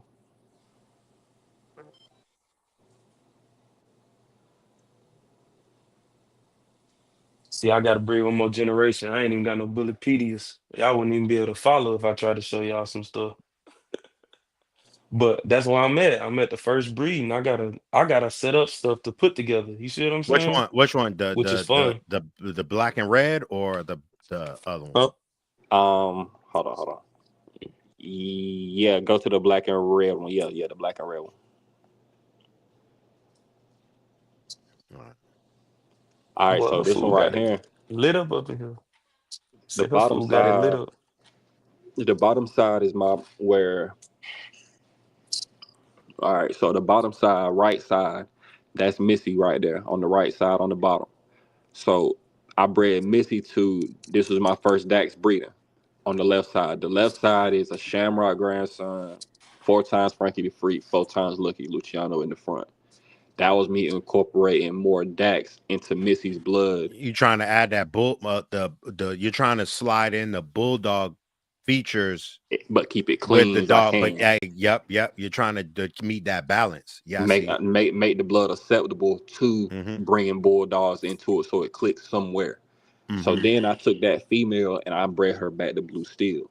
So looking at the pairs, people will be Oh, like, baby, "Oh, it's scatterbred and whooping. it's a lot of, for one, it's line bred Dax in the I front. mean, For yeah, I two, it's could. line bred I probably Fonzarelli put in it the in my back. mama's house though. Man, go on mute. Um, Deacon so fucking So up, man. Deacon fucking up the the church's dogs money, will man. never come here. so and it's crazy. So the dogs I got off this breeding back to this Blue Steel, which is the grandson and whatnot. For what I thought I would get, I didn't get I ain't Mm. move it because I. because my blood is already Missy's blood. Missy and Ruger are the more pure styles of the blood. Once I brought Odin in, it started making more bull style dogs. They're a lot cleaner. That Ruger's blood, like German Ruger, the Blue Zion, all of that, that's built off of Judah's blood, which is behind a lot of these big dogs. Also, it's got Rome behind it and a lot of Staffy blood. So their blood continues to throw clean dogs for me. So now I have to keep implementing pieces of the Dax blood in, where I'm now bringing line bred pieces of the Dax blood in, where now I'm making my dogs basically acceptable to be able to breed with either one of them on the yard. Any dog that I produce, I'll be able to breed to it and keep what I'm doing. But at the same time, I'm not a Stay guy that true like to to yourself. overdo it. Yeah, that, and I don't want to overdo it. Like I don't mind slow rolling because it gives me time to see what I get, study it, and then if I see some type of flaws or some type of way I can maneuver it and work with it, then I can go to the next part.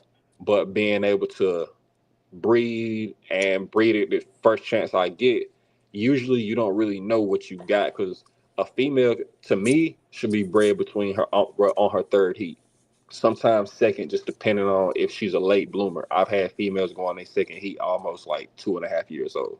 So Yeah, at that like point, I'm breeding. my female mommy just had her first heat at 11 months old, damn near a year. Her first one.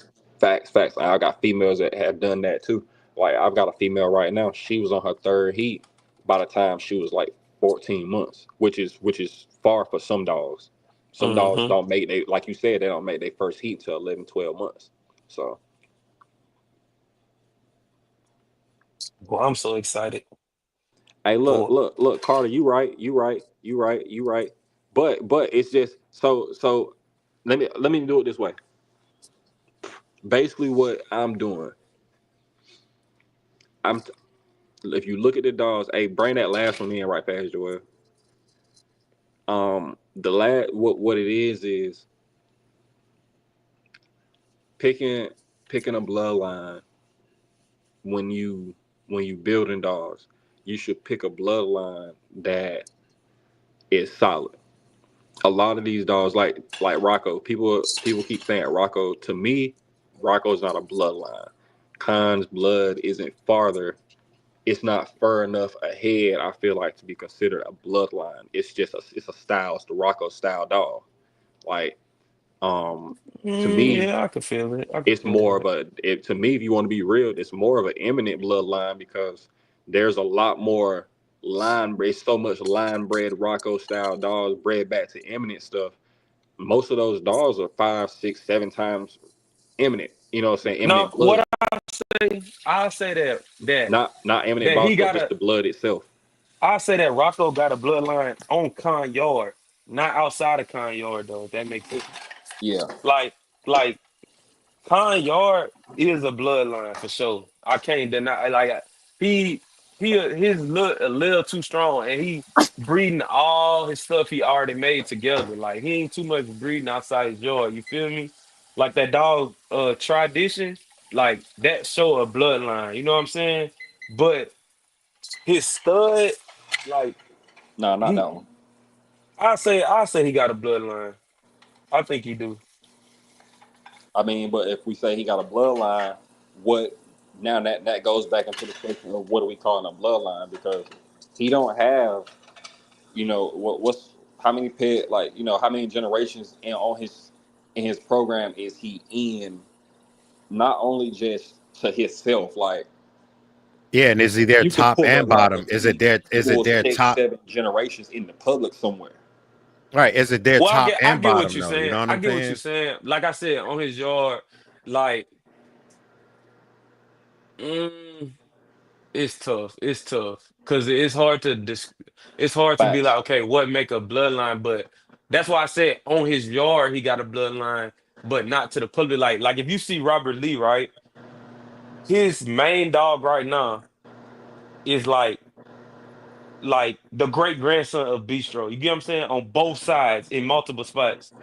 That's a for sure bloodline outside or in. Because no matter what happened, it's bully market top and bottom. But like y'all Facts. saying, Khan do got some dogs that's, halfway this, halfway that. You get what I'm Yeah, saying? like he said, it's a minimum. It's a hey Shannon, I sent you the link. Um, so it's a minimum of five generations, top and Top bottom. and bottom, yeah, minimum 5 gen top and But I bottom. don't think Khan he. I do don't think. Khan Khan I do don't know got if he's. dogs that's top and bottom. Uh, I don't think he do. pull up. Minimum Let me see. five gens every dog. I'm gonna try to find that dog tradition. Go ahead, do that. Do that. So this I ain't did this breeding yet, but I think this is probably gonna be another one I do. Odin comes off of a dual sire litter. Hey, His sucker free. mom, Why can't people do both? Why it gotta be one or other? That's what I'm trying to figure out. Like, Excuse me. you know what I'm saying? Like, that's what weirds me out about this American bully community is like it's one or the other, and it can never be both. Like, people can't breed for balance. You either breeding too much bulldog or too much terrier. It's like when oh, here we go.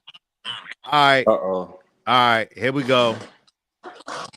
you can How get you him doing, Rob? Yeah, pull us back up What's on a up, bit, Q. guys? Nah, I'm taking What that up, shit off, Rob? bro.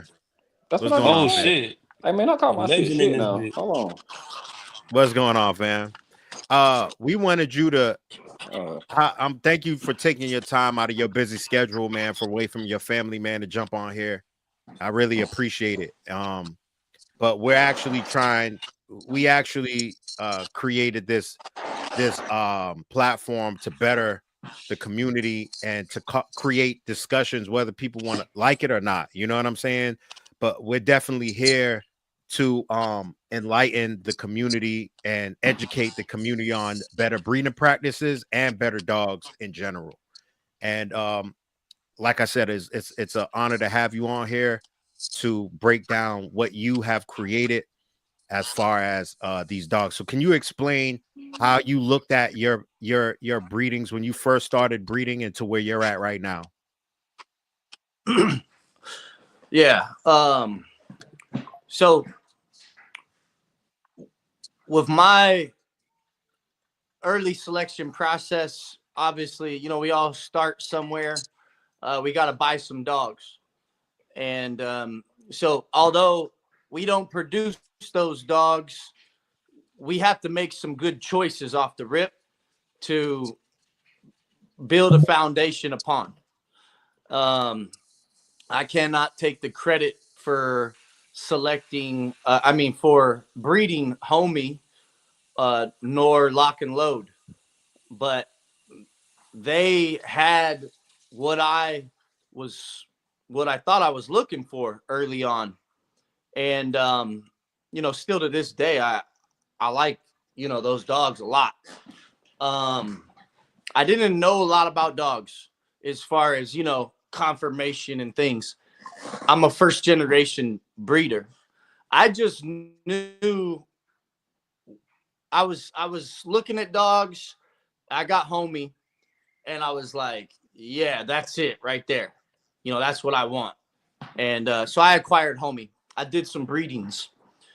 Dogtown Pits at the time, they had bred. That's who I got Homie from. They had done breeding with Lock. They had bred Homie back to his mom's littermate's sister. I heard you guys mention Heartbreaker. Lock and Load's mom and Homie's mom are both littermate sisters to Heartbreaker from the Nemesis Black China strain. So Homie was a bigger dog. In the beginning, I wanted bigger dogs. I looked at photos and stats, and I was like, yeah, man, 100 and something pounds, this size head. But over time, I started to prefer a more compact pheno.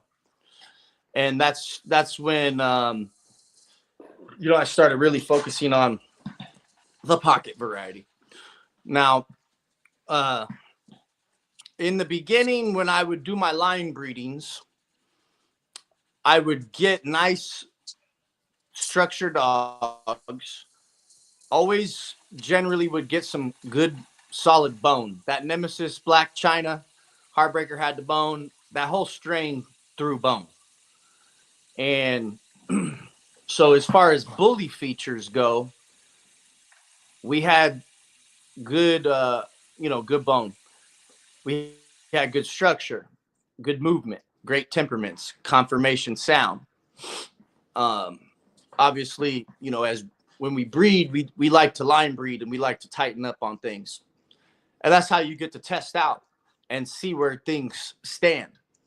And so when I would line breed my early stuff, I would get, like I just described, nicely structured dogs, good movement, good temperaments, good balance overall, good bone.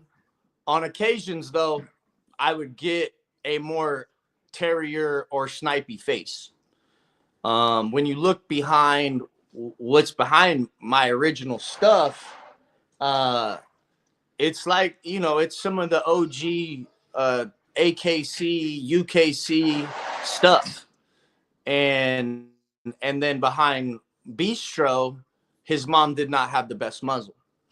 So, I bought Lock and Load, and I co-bred Bistro with Lock and Load's first breeding.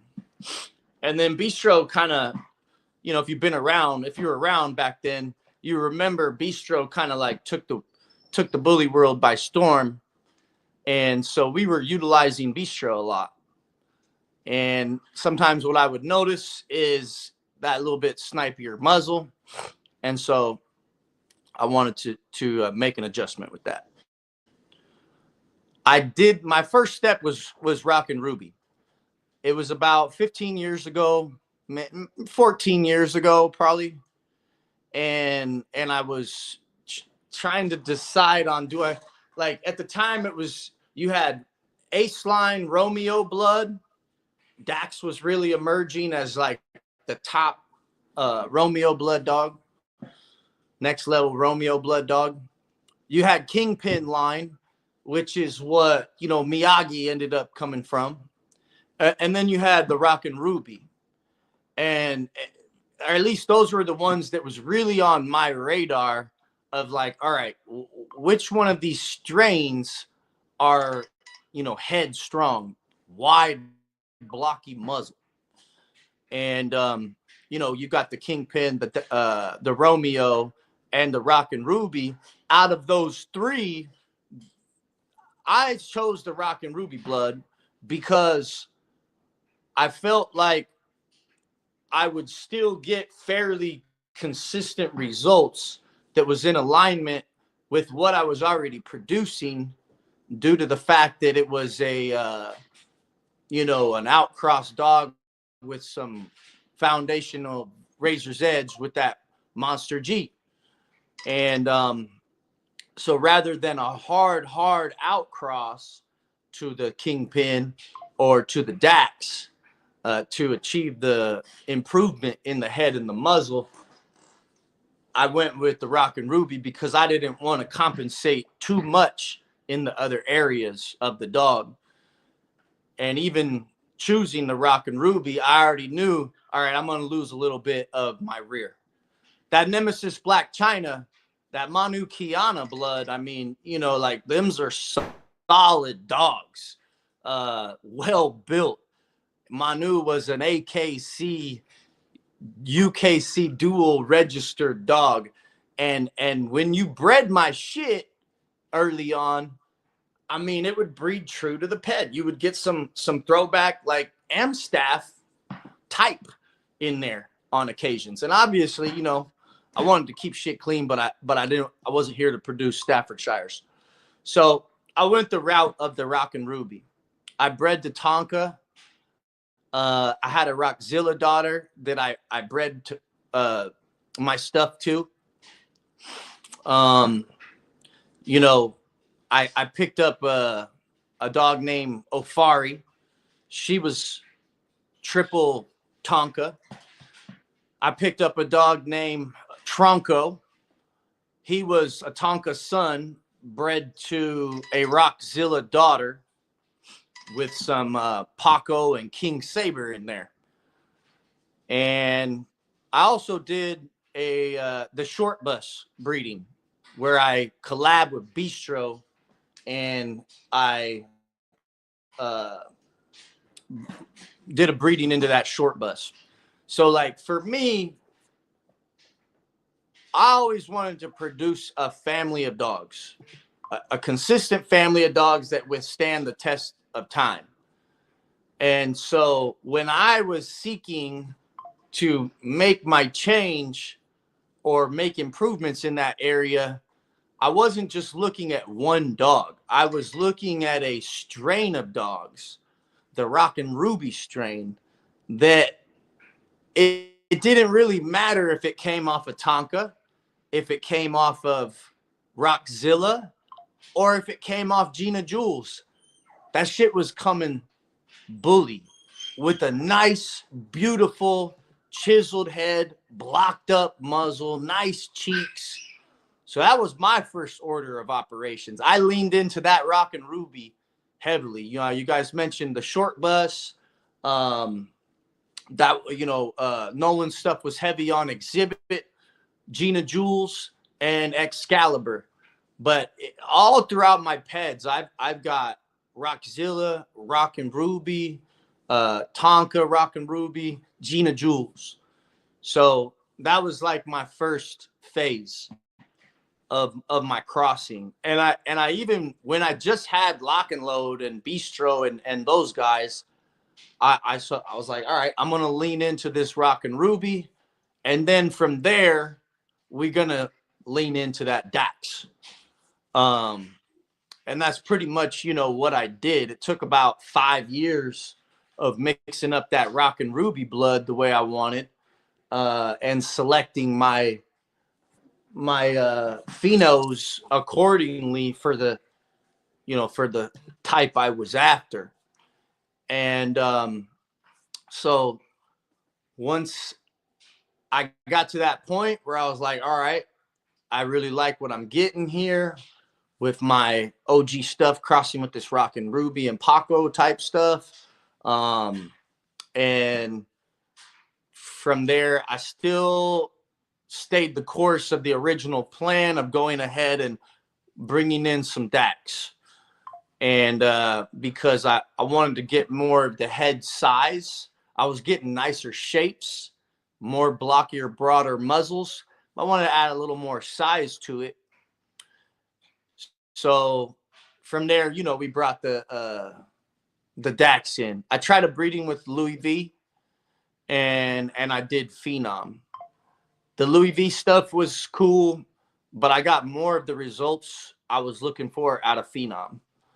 And so I proceeded from there to lean into that particular strain more heavily. I bred the Phenom total of 3 times. And I also acquired an inbred Phenom daughter. And I bred her to Bus. One of the Phenom breedings that I bred to Bistros. I bred to all Bistro daughters in those breedings. And one of them was to the Bistro and Ofari, which was that triple line bred Tonka. So Bistro with the Rock and Ruby slapped with that line bred Romeo, which, Hennessy and Dax line bred. So I also, like I said, brought in that Phenom dog later down the road off of Eminent. So I did the breedings with Eminent, and then I bought one female off of them. And, each time I was still selecting for the look that I was generally breeding, but I was looking for some improvement in the heads and in the muzzle.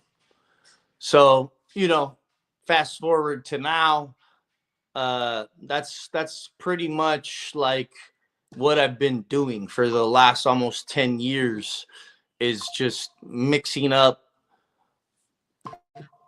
all that stuff, Um, hey man,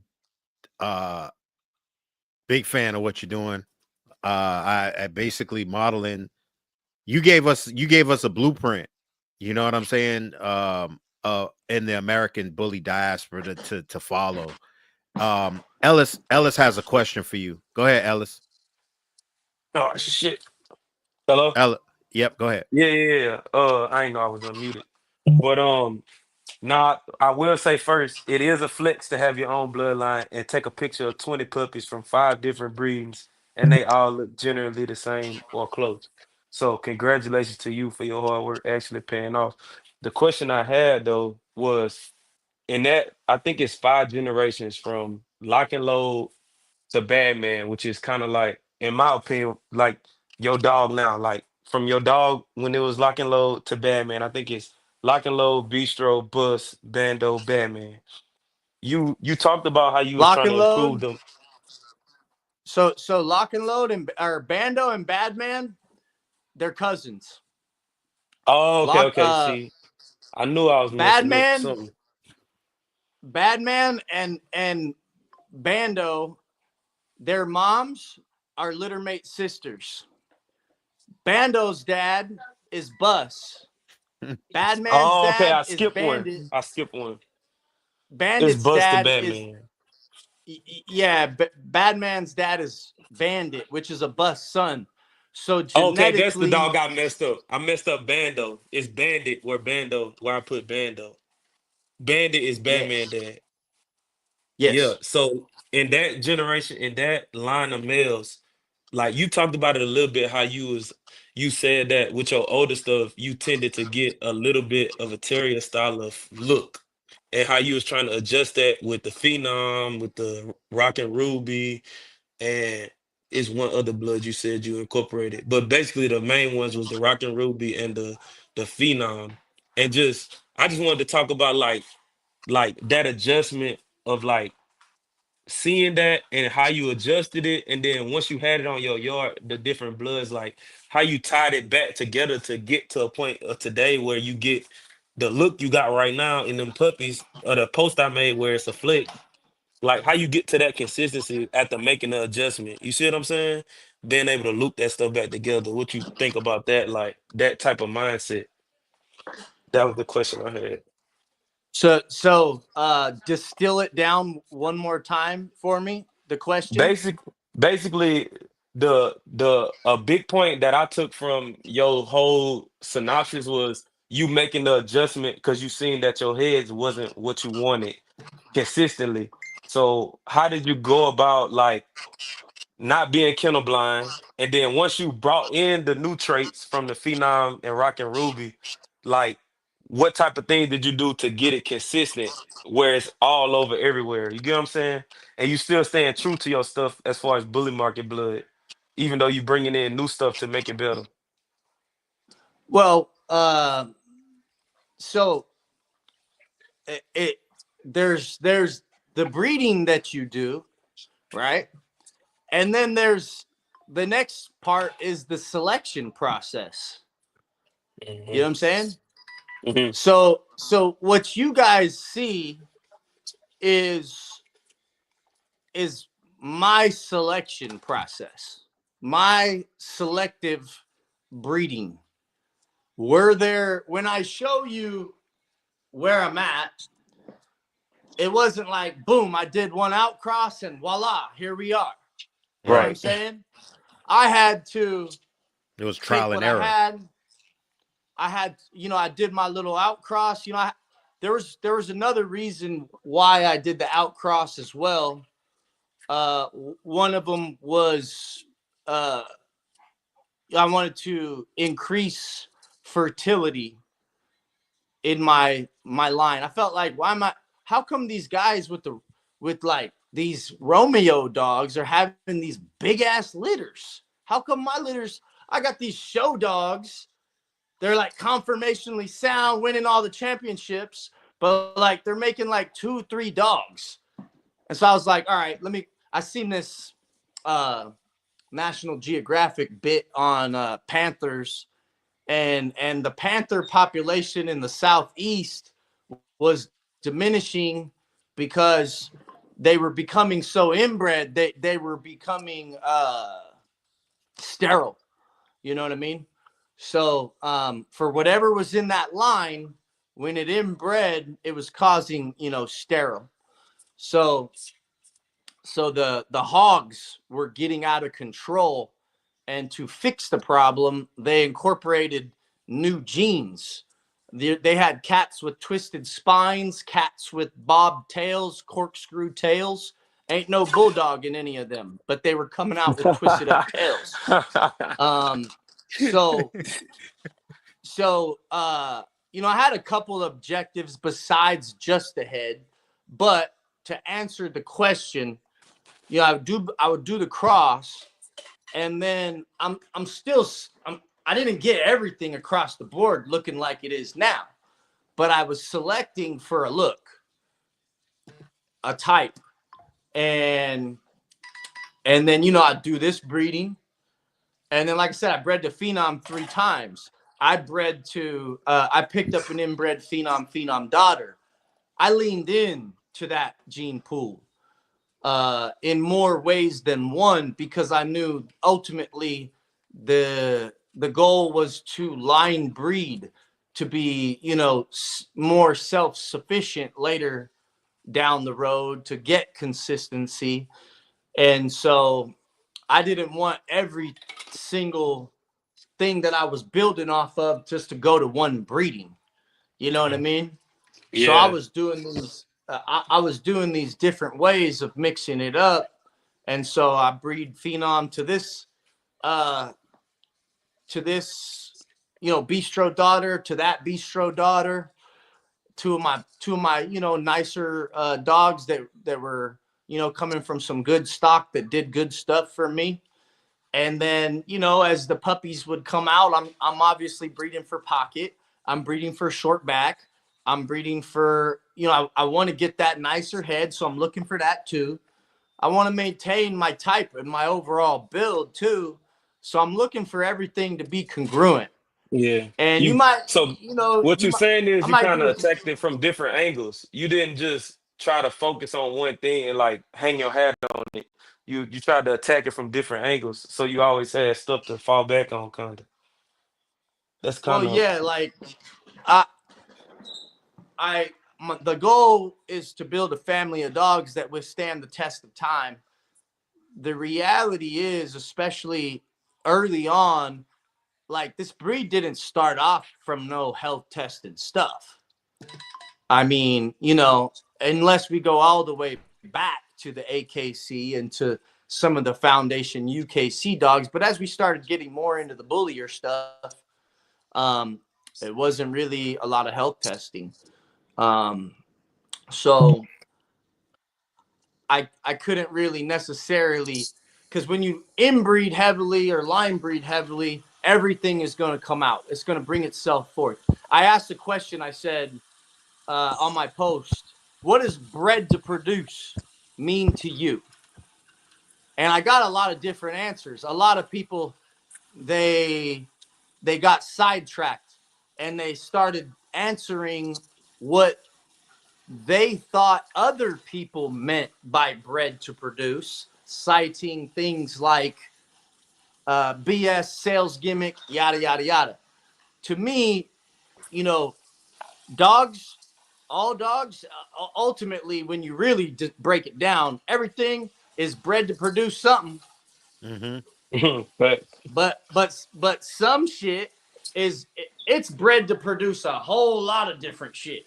Because it's so scatterbred. This thing is bred to produce. You might get 20 different pulls. You might get, they might be nice dogs, but they might be like 10 different looking types that pulled from this side, that side. When you got the smorgasbord going on and a big buffet in your pedigree, you could get nice across the board, but you might get, this one looks more like the grandma from this side. That one looks more like the uncle from that side. This one kind of looks like the dad. You get what I'm saying? yeah, for sure. Um, so for me, it was just, doing my breedings, right? And then selecting, right? And then having the fortitude to follow through with the plan. In the beginning for me, like I had Bistro, right? 3 years consecutively, we campaigned for top dog. Bistro was number 2 in 2012, national winner. In 2020 and 2013 and 2014, he got number 1. In 2015, Bus got number 1. Naturally, ideally, when I do my next thing, I would like to get better than Bus and just come with the next one. You know what I'm saying?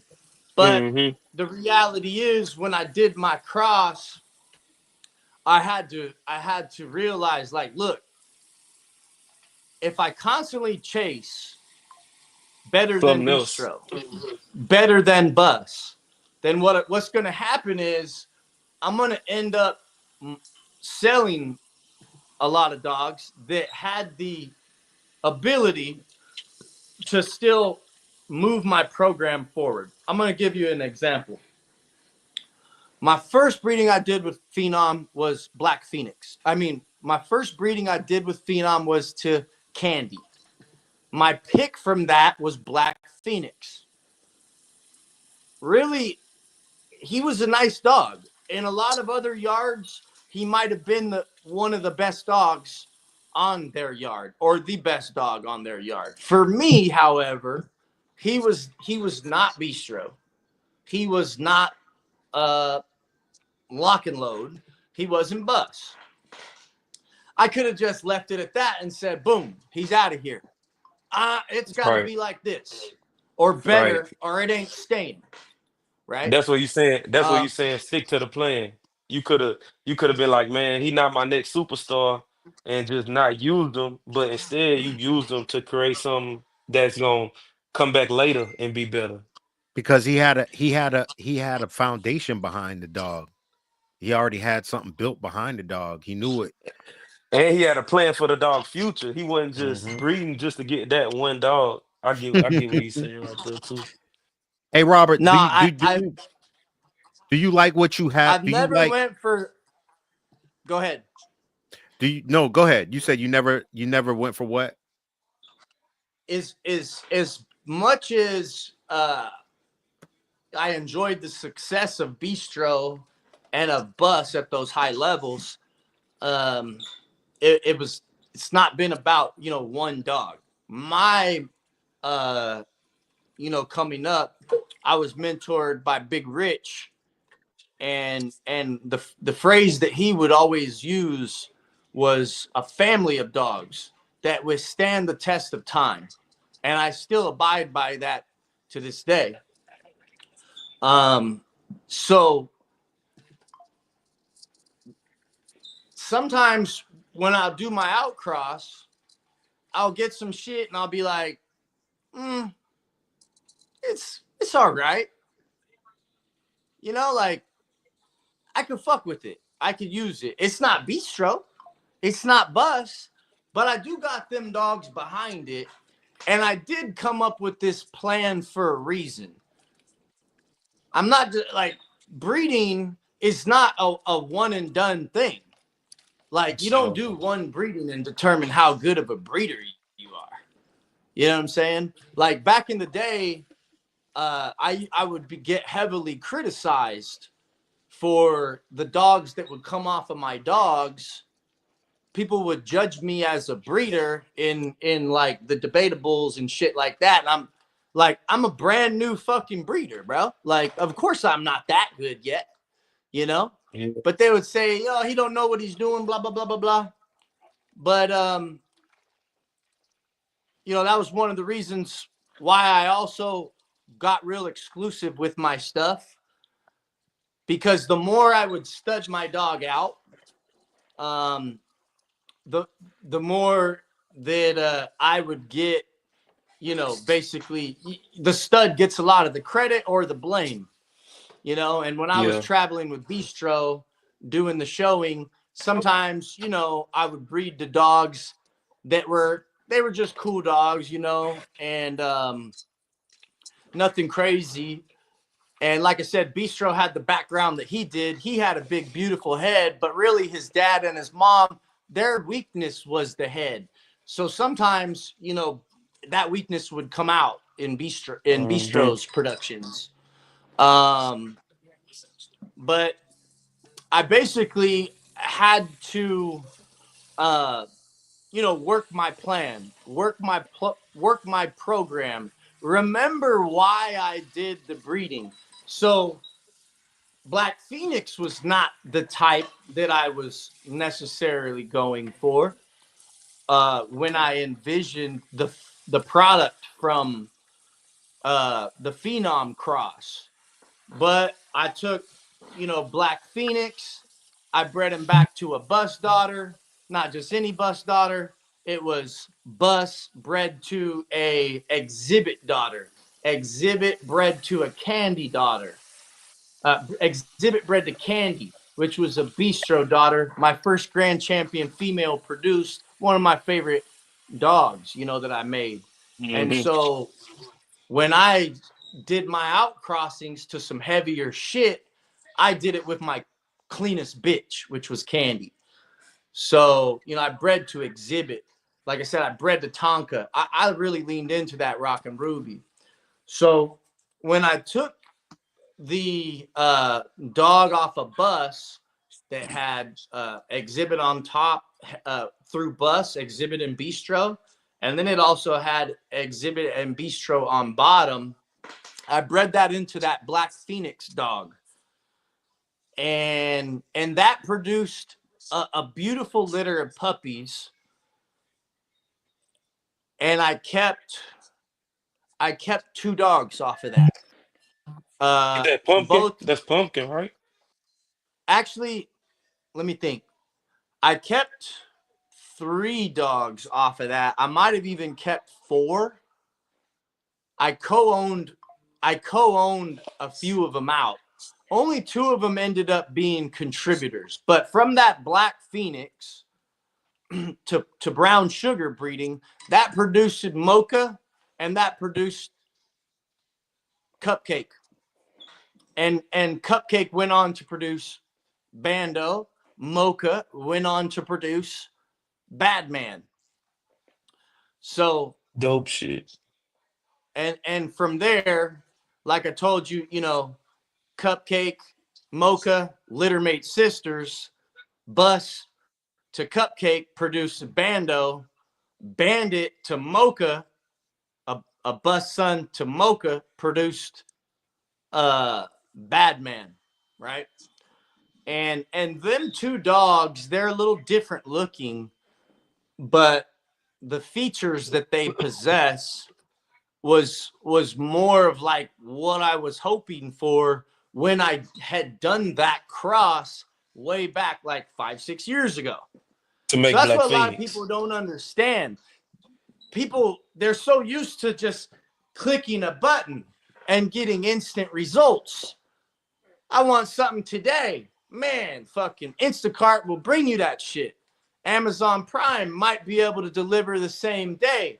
So our minds have been kind of trained for the instant gratification. And Rob, that people need to start and reading books like the 12 laws of the universe, and to actually not just to get their mind right with breeding, get their mind right with themselves. And once they understand within themselves, a lot of people that you're talking about, they don't even have the knowledge of themselves or things of, like I'm talking about, like a book of the 12 laws. That I'm not trying to get outside of speaking dogs. well, here's the deal.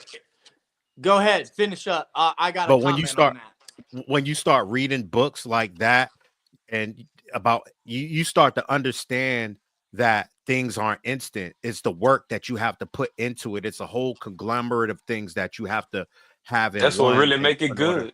Yeah. Go ahead, Well, bro. 100%. And when you said not to get out there, you're not getting out there, because what you are talking about is universal laws that are applicable to all human beings. And behind every breeding program is a human being, right? So that program is only going to be as good as the motherfucker running it. Facts. You get what I'm saying?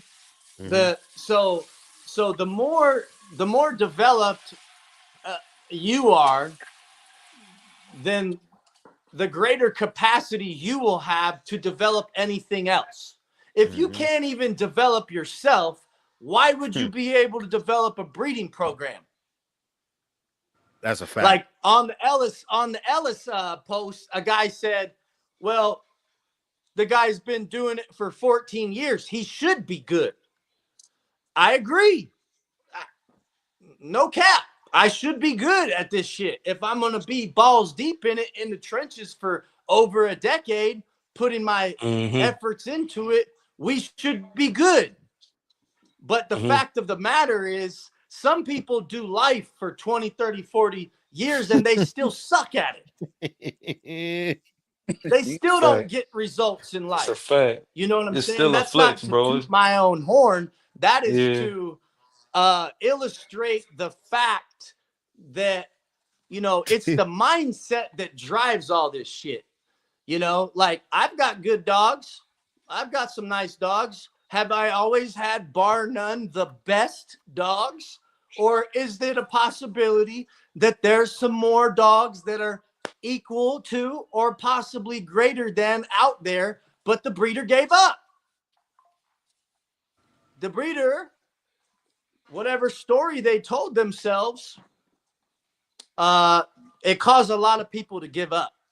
We have a lot of self-limiting beliefs, self-limiting narratives that play in our head of why something can't be done, will never get done, and so forth. So, you know, you really got to have, when they say this breeding shit is not for the weak, they're not talking about the muscles, unless we're talking about the muscle here. Right. In between your ears. And so, you know, I had to flex my mental muscles on numerous occasions when it came to, you know, getting to this point with my dogs, because it wasn't a snap of the fingers. I ran into roadblocks. I lost dogs. I had hard times.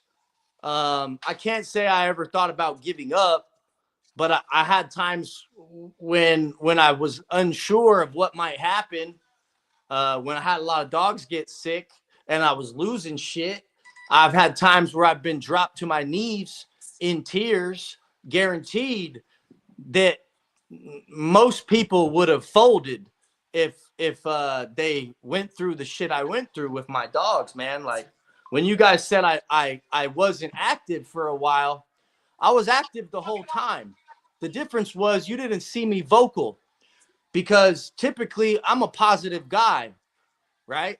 And I don't want to get online crying about shit and how you know shit's all bad. But the truth is, I went through a stretch where, bro, like I was losing dogs, man.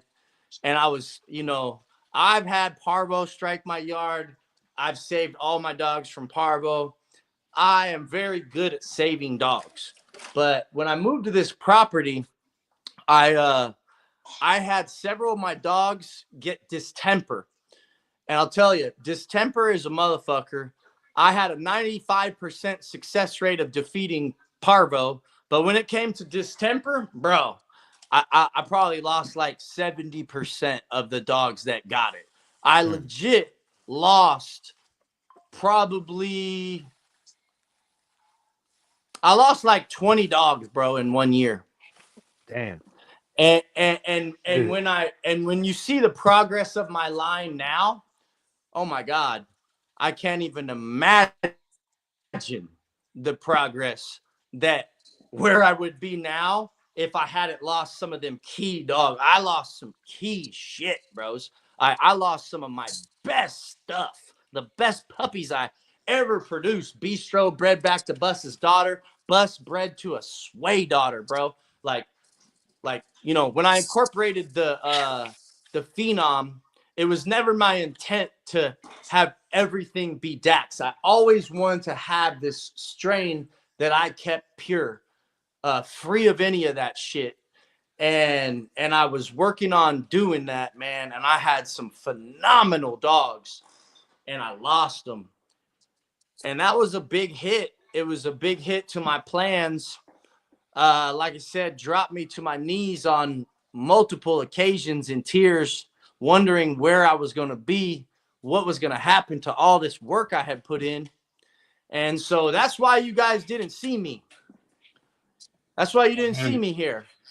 And I was still breeding. I was still producing. And then when I finally came back, it was like so much trauma for me losing all them dogs. Like I had a problem writing. If you go back to my old posts, I would really be able to like write up some decent shit, and I would, you know, bring value in my text. But there, after that, it was like, man, I didn't want to say nothing. I didn't have nothing to say. I just lost damn near half my yard. I was depressed, you know, about that. Not about life, but about those losses. I mean, man, it was so hard for me to handle. And It'll never get easy. so It never gets so easy when when I you deal with came something like that. back, when I came back to post on social media, I returned to Snapchat because all I had to do on Snapchat was post a picture or a quick video Let's of get like this whatever I was paper. showing behind the scenes. I didn't really need to speak if I didn't want to. I didn't have to write anything. So this was my easy way to like ease back in to It's like, like therapy. you know, showing up again because I didn't have nothing nice to say. Hmm. I didn't Hey, have one thing shit I that used was to nice mess to with, say. Mr. Raw used to And get I on there wasn't every trying to morning. get on here with a sad story.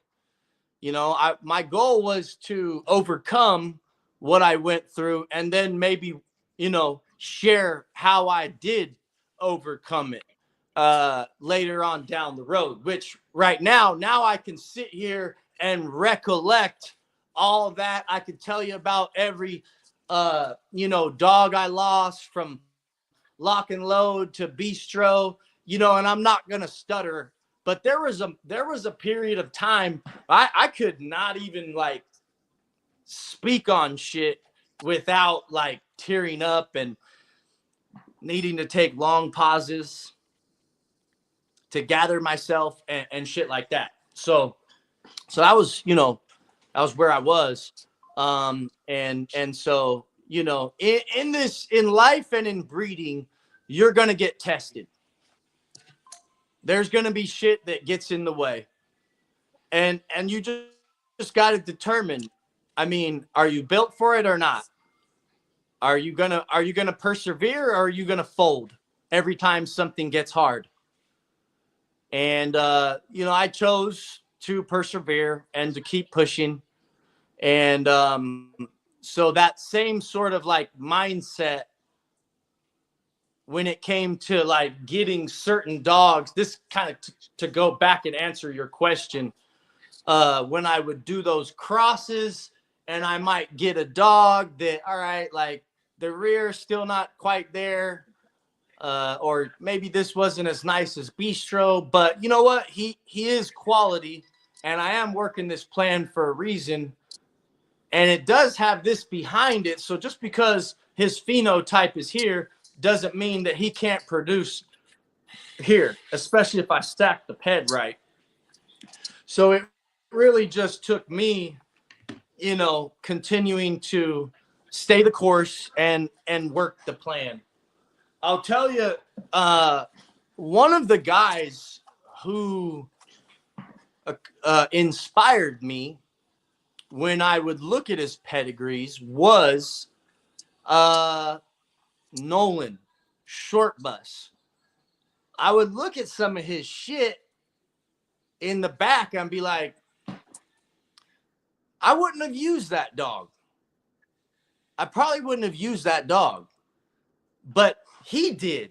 And when I looked, I was like, he used it because he produced it. And then later down the road, you know, some nicer shit came off of that. So I was like, okay, you know, sometimes you got to use something that you produce to get you to that next level.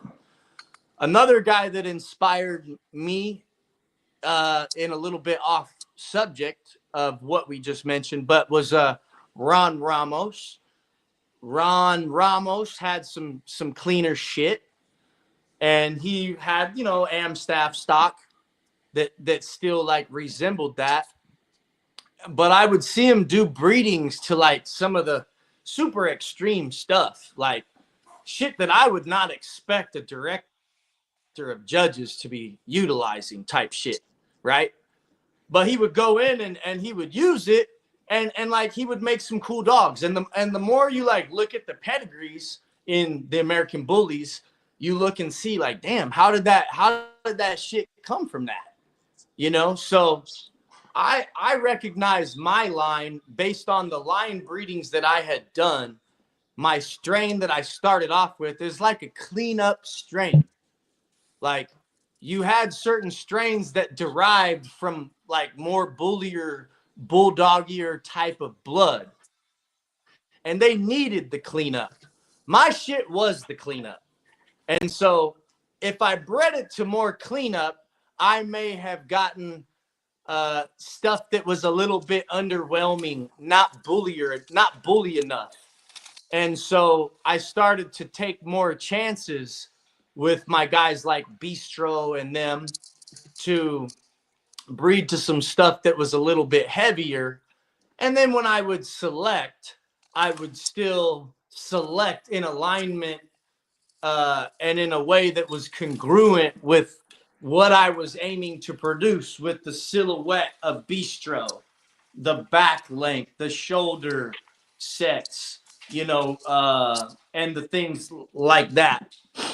I remember when I first announced my outcrosses to Louis V and to Phenom, the exotic guys were like, cheering me on, things like "Welcome to the Dark Side" and things like that. There was a time when you either bred clean dogs or you bred that other shit, right? And like Dax and Corrupt, and that was that other shit. And slowly but surely, more and more people were using those dogs. And that's when I told myself, I was like, you know what? This shit's not going anywhere. This train is not stopping here. So here's what I'm going to do. I'm going to breed this blood, and I'm going to show them how I do it. And I told myself, I don't know, 8 years ago, I'm going to do it better than everybody. And I can't say that it wasn't me trying to best everybody.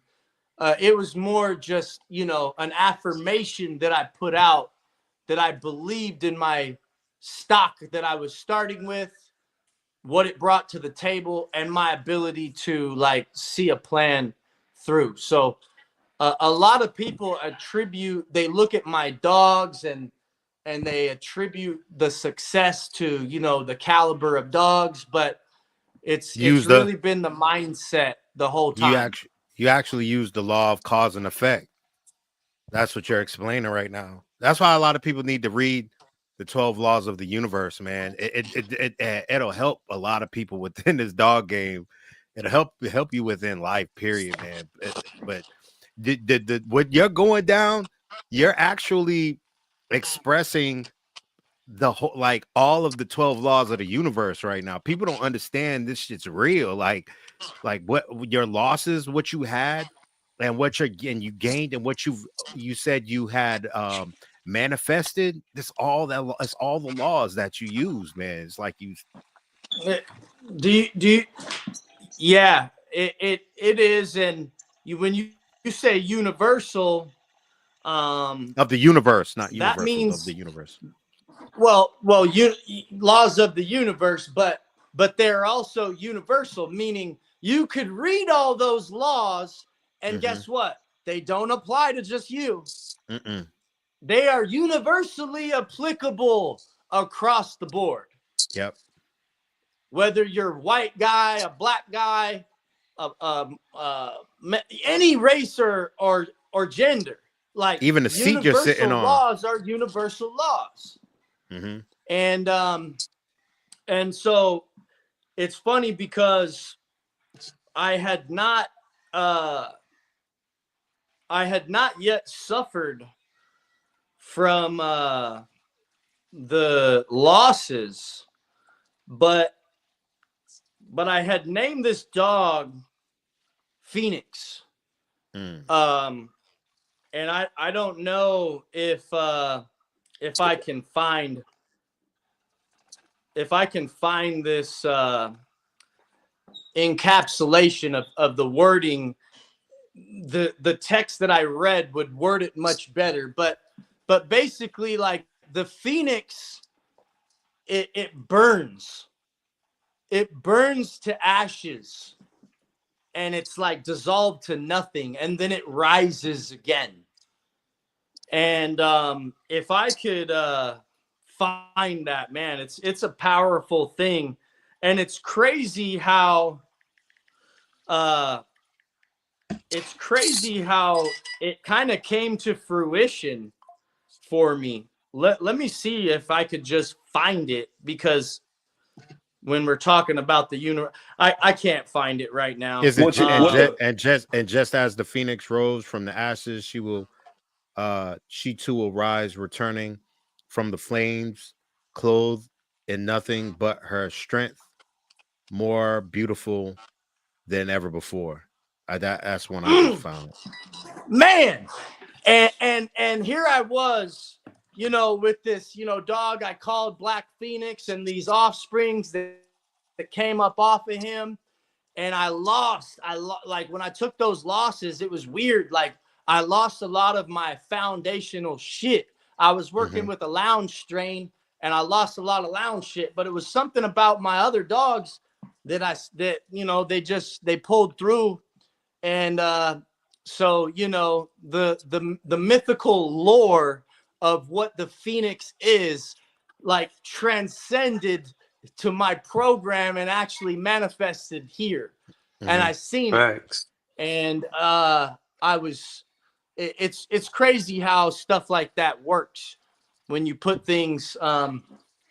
First it starts here, like it everything was just once an idea. This is now it's a phone, and I hold it in my hand and I could do all this shit. But at one point, this little device was just an idea in somebody's head, and then they Mhm. had to put it down onto paper. That was the Mhm. beginning of bringing the idea into the physical realm.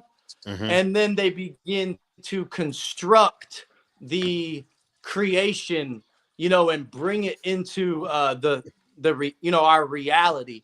And breeding is we're coming up with ideas, and then we bring them forth. Hey, Rob. Man, I go ahead. I can't find Yeah, that post. my bad. Anthony Gray. Anthony Gray is on, and he has something. He has something to ask you. I guess. Go ahead, Ant. What's up, Rob? I wanted to ask you about Afari because I had her littermate brother, and how did she do for you? Ofari is in damn. I only had one litter, but man, that bitch made a super impact. Pretty much all of my dogs got her in the pedigree these days. Oh, nice, nice, nice. Yeah, my boy, he Yeah, went sterile early on me, and I couldn't get him back to producing, so I couldn't really breed him like I wanted to. that's interesting because uh, after my first breeding with her, I bred her one more time to lock and load, and then she had either a single. She had two puppies, but they died. And then after that, she didn't come back into heat. And Damn. yeah, and I gave her the shot to bring her back in, and it still didn't work. So I don't know if that was something Genetic. going on with that, but I had a little bit of that with Ofari. But here's the deal, you know, to me, sometimes that one breeding, that Is all that one dog is all it takes to you know propel the program forward. And so Chuck Charles, that's my in go-to. Macaroon. That's my go-to right yeah there, fam. Macaroon. yeah. That helps mobility and motility. I tried everything. I tried everything. Macaroon is the shit. Beautiful dog. Zero. All right, so I I just wanna read this post that I Go made with ahead. Black Phoenix Go real ahead. quick. Go ahead, fam. The Phoenix myth is in many ways the doorway to our freedom as beings of unlimited creativity and to create the reality we choose. It provides a key understanding of the creative process, Something old must be destroyed and transformed. I'm getting a little It's all right. caught up It's here. all right. It's all right, fam. Something old must be destroyed and transformed to make room for the new. So there always will be a sacrifice of something. The question is whether or not we hold on to what needs to be sacrificed, Hmm. you know? And so at the time in the bully world, like I said, it was like a line in the sand. And you either were on this side or you're on that side. And so when I read that, you know, it reminds me of my OGs and you know, just thinking about the process that got us here. You know, when I did the cross with Phenom, I knew I was going to sacrifice some things. But I also felt that it was important to my creative process that I went and I did that. One of the main sacrifices that I would make was I knew I was going to take a step back in the rear, and I did, and I'm still working it out. But the whole time I knew, all right, my strength is the rear. I'm not just gonna, you know, go and start breeding just this blood. Like I'm gonna outcross and then I'm gonna back cross. I'm gonna fortify it and I'm going to stabilize it the way that I like it. And so I felt like in the end it was a totally perfect name for that dog.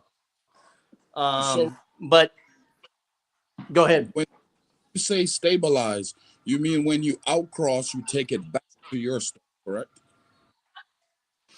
Yeah, yeah, just to like, you know, because when you outcross, you're gonna get some varying pulls, Yes. and like I said, you might get a nice litter across the board, but they might be a bunch of different looks, Yes. and so to, you know, stabilize my genetics and you know, keep the look congruent with what I'm aiming for and what I built my program on, you know, I had to do in some cases back cross. In other cases, I would take other dogs that I had outcrossed and then brought them together. You know what I'm saying? So I never like switched up or ditched my old stuff. I've always been breeding with the intent of bringing that shit back. And in fact, right now I feel like I'm looking pretty good. I really like what I'm getting, but there are some different things where I'm like, all right, I'm gonna go ahead and back cross to my old stuff. You know, now is the time. I feel like the the pedigree that I have now is very nice for those guys. I'm gonna get a hard pull off anything that's my new stuff. Back to when I was saying, you know, bred to produce. Um, like my shit is bred to produce that. You know what I mean? When you look at my pedigree and you look at the dogs, you look at that pet and the pull is limited from which these puppies can pull genes from. So Yeah. Oh, okay, they, never mind. when I You answered mix my up my question. new stuff, like these dogs don't have much of a choice but to look like that. You know Yes. what I Yeah, mean? I was about to ask, what about your program now? Like, if you didn't mind giving that secret, or if it's not something that's super secretive, like, what about what you seen in your yard makes you feel like, okay, it's time to back cross? Little minor stuff. Like type wise, I like the type. Um, Still maintain some good bone. Still got the short back. The heads are bigger and more beautiful. The cheeks are there. The stop is more consistent. The muzzles are more wide. What I would say, one of the things that I noticed with the incorporation of the phenom and continuing to line breed, I have noticed some productions that my coats are not as thick Resilient. in all of the productions. So, like with Bus and with some of that Rock and Ruby, I would get some food allergies. And, you know, where they might like get some hot spots and you got to dial in their food.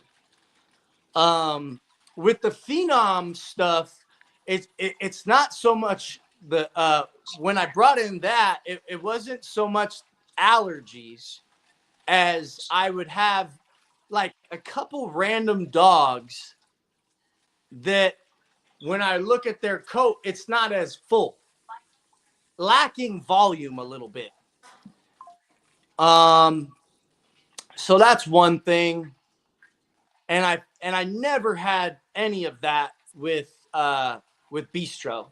I never had any of that with Lock and Load. I never had any allergies with Bistro or Lock and Load or Homie. So it kind of like you fix the problems you had with the original stuff, and then now the new problems you like, okay, well I'm gonna go back to my old stuff that didn't have those problems and kind of meet in the middle, cancel out both issues in a way. Well, and now my dogs are bred in such a way where whatever weakness I had then is complementary to what I'm producing now. So Right. yeah, Okay. Bistro's mom had like a long muzzle, and Lock and Load's primary weakness was his head in the shape, the length of the muscle could have been more blockier, could have better cheek, a better stop. Pretty much the whole head structure could have been better. Hmm. But for me, I feel comfortable going ahead and breeding back to a dog like Lock and Load now, which I've already done. I bred Lock and Load to Bando's mom. That was the most recent time that I did it, But and I produced a real. There's a nice male in there that there's only 3 pups, and there was one male, and he went on Talking to about become a grand champion, a talking about nice bullet. looking dog. Um, more like more like an enhanced version of my original stuff, basically. Like you could see Homie and Lock and Load in him, but he's got like a better stop, nicer cheek, and things That like dog you that. talking about named Bullet, right? Bullet, correct. Yeah, he looked just like Lock and Yeah, Load, but a little bit better, like you was saying. That's yeah, but dope. he yeah. used the So like upgraded with version. him, I like Lock and Load's body a little bit better, but I like Bullet's head a little bit better. What you because were saying? What you were But I about to say, know, Ant? What you were about to say, Anthony? that's because he used his blood to create the new family of dogs. Now it works. The process works. So now going back to that dog, he's using an upgraded version that he generationally produced so that he can do that to upgrade and get better dogs with the same look but enhanced from all the stuff he added to it beforehand. yeah, yeah. I mean, and that was it's crazy because like, so there was a point in time, right? Bistro was like one of the most popular dogs in the game. I had a massive list of people that wanted Bistro puppies. And I could have easily bred to supply a demand, right? I could have just looked at it. Hey, it's a business. People want this. Let me produce this so I could get this bred. But I had to make a choice. I had to decide. I had to ask myself questions like this. All right, should I breed this dog to Bistro? Or should I breed it to another dog who a daughter off that would be better suited for Bistro? Right? So I had to think about the future of Bistro and my legacy, because like I said, there was a lot of people that would question or try and pick me apart in the debatable, say I don't know how to breed and this and that. Well, fuck, bro, I've been breeding for 2 years. I'm a first generation dog guy. Of course I didn't really know how to fucking breed. You know what I mean? I had an idea, and time eventually reveals the truth. And so a lot of them guys, they ain't even around no more.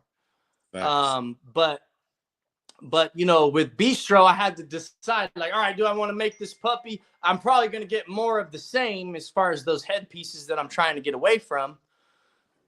But, I did all this work, and it was basically all being done to bring back to that original family of dogs that I did build from. So it would work the way Anthony just described. So back to what I forget who asked it, maybe Ellis or someone, but when you said, what are you looking at? My that coat thing that I was telling you about, it's not like super prevalent, but in the last 8 years, I've seen it pop out, a handful of times in a couple of different dogs. I'm just like, all right, that's coming from this, and I don't want that. So let me, I never had that here. So let me bring that here. You know what I mean? Back from my OG stuff. And now, the problem that I was breeding away from, back then has been corrected here. So when I take my stuff into my old stuff into my new stuff, it's going to produce like, it never did before, because like I wasn't breeding to shit like this 10 years ago. I wasn't breeding to shit like I have now 12, 13, 14 years ago. So the rears are not quite where I would want them to be. I'll tell you, once you bring that Dax in, man, it's a work in progress fixing those rears. When I told you I knew it would take a step back in that department. I mean, it took me, I'm just now getting to the point where I'm like, all right, that's what I remember. Oh, that's that turn to the stifle right there. You know what I mean? Like really seeing the type of turn to the stifle that was like above and beyond the rest. You know what I mean? Because a lot of these dogs got the peg legs, the straight stifles, straight fronts. And I don't mean the feet. I mean in shoulders, erect shoulders, short upper arms, and things like that. These are strengths that my dogs had. That's another thing, the upper arm. The deeper I've got into my new stuff, the more I see a need for improvement in the upper arm area. And you could kind of see that. I posted a picture where I said how it started, how it's going. And I put lock and load up top, and I put one of my new guys down below. A lot of people will look at that top line and they like that nice level descending top line. They'll look at that rear angulation and turn to the stifle, and it's pretty good. But when I look at the front, what I'm seeing is the short upper arm, which tends to plague pretty much the entire breed, especially when you're breeding pockets. Like it's really hard to get everything to come together with a proper symmetry in the front assembly and then everything else thereafter. Lock and load for me is that key. He is that guy. He had really good front assembly, really nice elbows. The way they were, straight up and down underneath him. Beautiful chest drop, very nice descending top line, a neck that had a good length to it, not too short. You see a lot of the dogs that they're crunched up like this because they got their neck is too short. They can't And hold their head so, up. I hate that. and they can barely hold their head up. When you look at a side shot of them, instead of the chin being above their back line, if you were to look at their silhouette and you look at the side shot and you draw a line from underneath the chin to the back of the dog, it'll go right through the middle of the dog. Bro, you just Dog said don't got something no neck. that a lot of people don't talk And about, but people, I hate that. people say stuff like, oh, look, no neck, linebacker. All right, I get it. It kind of looks cool because he looks more buff, but as far as balance goes, that's going to hinder the movement a little bit. Number one. Number two, it also is going to give, because the head is placed lower on the body, it's going to give the appearance of a smaller chest, right? Because if there's a little more neck and it's up and you can see that, then it gives the appearance of a deeper chest drop because you see all that neck, and then there's the chest, and then if it truly has drop, it's got that, nicer drop. But the dogs that got the little short neck, you look at them and they never really appear to have like a deep chest, and part of that is because the head is set so low. And is in fact, there's one other thing that I've been, kind of keeping an eye on. I ain't going for the no neck look. I'm not going, I'm still going for the balance. So Badman, I could probably use a little more, slightly more length in the neck, and then it being set, the neck placement, a little bit higher, Yeah, there's that. and I, a lot of that stuff I'm going to mitigate with my old stuff, in which like that was never an issue. I definitely love this conversation, man. I love where it went. You said you said that you only had a few minutes, but I'm glad you been going on because you've been dropping a lot of gems, man. And the chat's going crazy, man. And we really appreciate this, man. Thank you.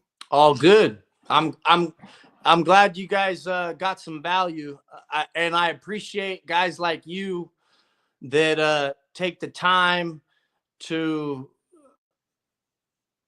come here and put energy into providing a platform where there can be discussion and dialogue. For me, I did a lot. I did the podcast, my own podcast, and I lost my guy that was, my producer, basically. Like, he made music. And so when it came to putting my podcast out, he really streamlined that shit for me. And so when I had to let him go, I never put out another podcast. And so lately, when I have these types of conversations, I'm usually on my coaching calls, which I have a call in 3 hours. And this, I kind of get like in a setting like this, where the bros can ask me questions, and I can put little diagrams up here and show people like the neck placement thing, and some of these flaws that I mentioned. I like to, put that up there, and I like to use my own dogs first and foremost, so that way people can see me break down my own shit. So when I go and break down somebody else's, they know that it's nothing personal. We're just talking dogs. Right. Man, I appreciate it, man. Like I said, man, like I didn't know you was gonna. I thought you weren't gonna jump on, but I seen we were talking about. I said how I was wrong when I said you took a break, and I went back and looked at the comments on Facebook. He was like, "I never took a break," and so I relayed that to everybody, and people were like, "See, I told you he never took a break," And so I'm glad. And that's another thing about having a live platform as well. You get humbled, and you can't be scared to be humbled and to be wrong at times. You know what I'm saying? Like, I don't care about being wrong, but I really mostly care about is being corrected and moving on from that. You know what I'm saying? Moving on from the truth. When I get the truth, then I start to build on that and I start to leave what I had currently was thinking behind me. So Well, I like to say, when the facts change, I change. facts. Yep. Yep. Yep. Strong opinions weakly held. That's a fact. Meaning, if I'm presented with information rather than have that cognitive dissonance Mm-hmm. and not being, willing to accept new facts or new information, I just keep an open mind. Yeah. Yeah, man. I appreciate it, man. We're running on almost 3 hours right now. So, I hate to end this, but you know, it is what it is. Hey, Hopefully we can go ahead. I just wanted to say I appreciate Mr. Robert answering the questions, man. I know you got a whole Bully Market University where you drop knowledge, so dropping knowledge on us for free on a Sunday, I appreciate it, bro. I Hey, always ask Bistro. questions and stuff, but it's love over here. That's all I had to say. Appreciate you Hey, too, Joel. You going crazy, bro. You going crazy. hey, I appreciate it. Hey, make sure y'all invest in Bistro Coin before we jump off. Robert, man, let them know how they can invest in Bistro Coin and where they can join Bully Market University as well. Yeah, so the bistro coin. At first I dropped the coin, and it was, I didn't have any experience dropping my own coin. The shit is definitely difficult. It's not easy. What started out as more of like a for fun, a meme coin type of thing, has turned into more of a utility coin as well. Again, back to the mindset of being somebody that does not give up. I had to take a look at the coin and ask myself, how can I add some value to the coin? So one of the things that I offer is, my coaching program is a subscription base, but for those that hold 5 million bistro coins or more, they get access to the program for life for as long as they hold. Another thing that I offer is big discounts on my genetics. Most of you guys know my genetics have been exclusive. I haven't shared much, and when I have, the price range has generally been out of reach for a lot of people. But the Bistro Coin platform, I basically just fully integrated the coin into my ecosystem, and it serves as like a rewards type of program. So, if you go to your download Phantom wallet, load it up with some Solana, swap it for Bistro, and this whole thing, it's not even about the money. I never sold my coins. I just wanted to push the American Bully to the moon, and get an American Bully coin to go as high as it possibly can. And that's why I'm here giving away all sorts of free shit to my holders, just so that way I'm constantly providing value to my community. So if you hop on this call and you think you got some value out of this, then you would really get a lot of value out of the Bully Market University. It's not just a dog breeding thing. It's a personal development program. And as I said, you are the driver of everything that you're stepping into. So the better version of you is going to be better than the lesser version of you. So it encompasses a lot of things: dogs, sales, marketing. A lot of people struggle with selling dogs these days. We go over all sorts of that. But yeah, picking up 5 million Bistro coins and supporting me in that way and supporting the community in that way would essentially get you mentored by me, coached by me for life. If you want to hold those coins for life, I could be by your side and really showing you the ropes, whatever it is, whatever rabbit hole you want to go down when it comes to these dogs. Some people are more specifically asking about genetics, and some people are asking about, you know, health related stuff. As I told you, you know, I raise a lot of dogs, typically can save a lot of my own dogs. So a lot of different value going on in there. And I appreciate you even bringing that up. But if you can't afford it, what I say is, if you're telling yourself you can't afford to join, you can't afford not to join. Because what I'm going to do is I'm going to collapse the time frame in which you are able to reach your goals. And if I asked all of you, if I said, hey, I got $1 million for you, do you want it? Everybody's going to say yes, right? We all want the million. But if I said, all right, I got $1 million for you, the only condition is next week you're going to be dead. At least your family will have the million, though.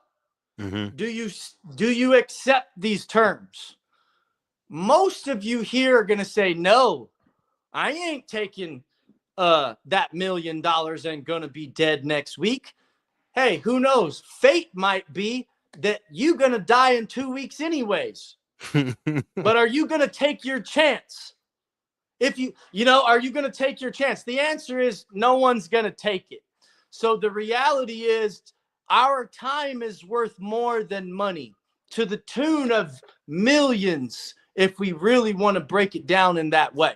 So my goal as a mentor, as a coach, is to help collapse the time frame in which people are able to reach their goals. And I'm able to do that because I have accomplished a lot in this space.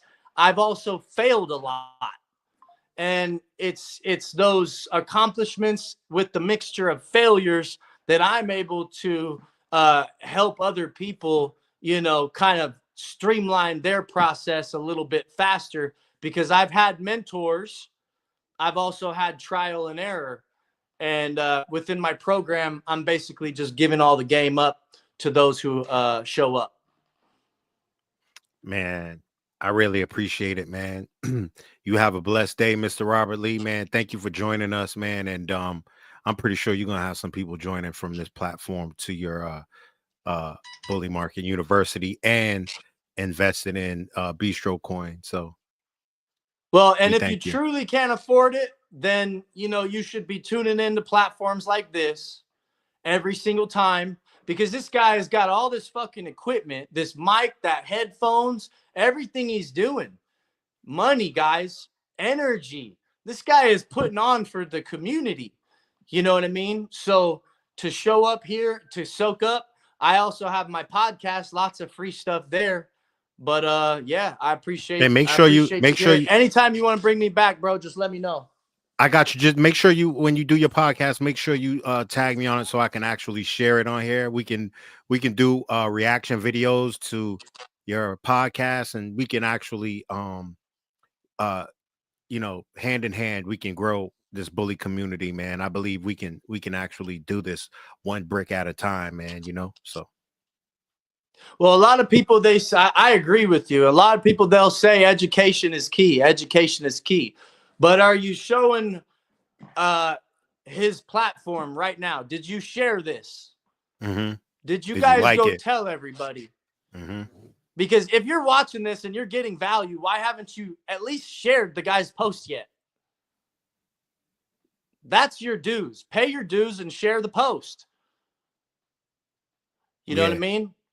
I agree, though, man. Much props. I'll definitely keep you posted when I post. Maybe I'll have you on as a guest as well. Hey, man, I appreciate it. Thank you. All right, guys. Later. All right, bro. Take it easy, man. All right, Rob. Hey, man. Hey, all we ask for is for you to share to like the video. We don't ask for much. We're not on here trying to sell you nothing yet, yet, yet. And when we do start selling something, it's going to have value to the whole community. It's not just going to be a um one way thing. Now I don't believe in that. And I put up a book earlier that I challenge all of y'all to actually get and to read. All right. I'm sorry that I'm getting into this real quick, but before I let y'all go, please, I challenge y'all. I challenge y'all. It is not a big book. It doesn't have a whole bunch of pages in it. Matter of fact, it is 70 78 pages. But I'm telling you, this book right here will help you out in many ways, man. I'm almost done with it. I got it yesterday. I'm almost done with it. I started reading it yesterday night before I went to bed, man. And I'm telling you, please do yourself a favor, get this book, and it will help you understand. It will help you understand life. And like he said, everything has energy. Like even the seat you're sitting on, the chair you're sitting on has energy. It might be um in a low vibration, but still it has life. There's a vibration going through it. It has energy. Um, your dogs, we're all one. We're all one. We're all one. When we start looking at each other as separate, like I'm better than this, or I'm better than him, or better than her, or you're not. You're not. You are not. We all share the same energy, man. We are all one. We are all one. And once you start to understand that, man, your life will get so much better. Once you start to understand the principles within the 12 laws of the universe, um man, I'm telling you, it's life changing. If you're going through stuff in your life and it feels like a downward spiral and that like nothing's ever going to get better, I swear to you, get this book and read it. You will understand what you're going through. You will understand what you're seeing out your eyes is a very small percentage of what's really going on within the universe. How you're creating all of this stuff that's going on. You're creating what you see right now. And I'm not a master of it, but I'm learning it. And I'm trying to be better.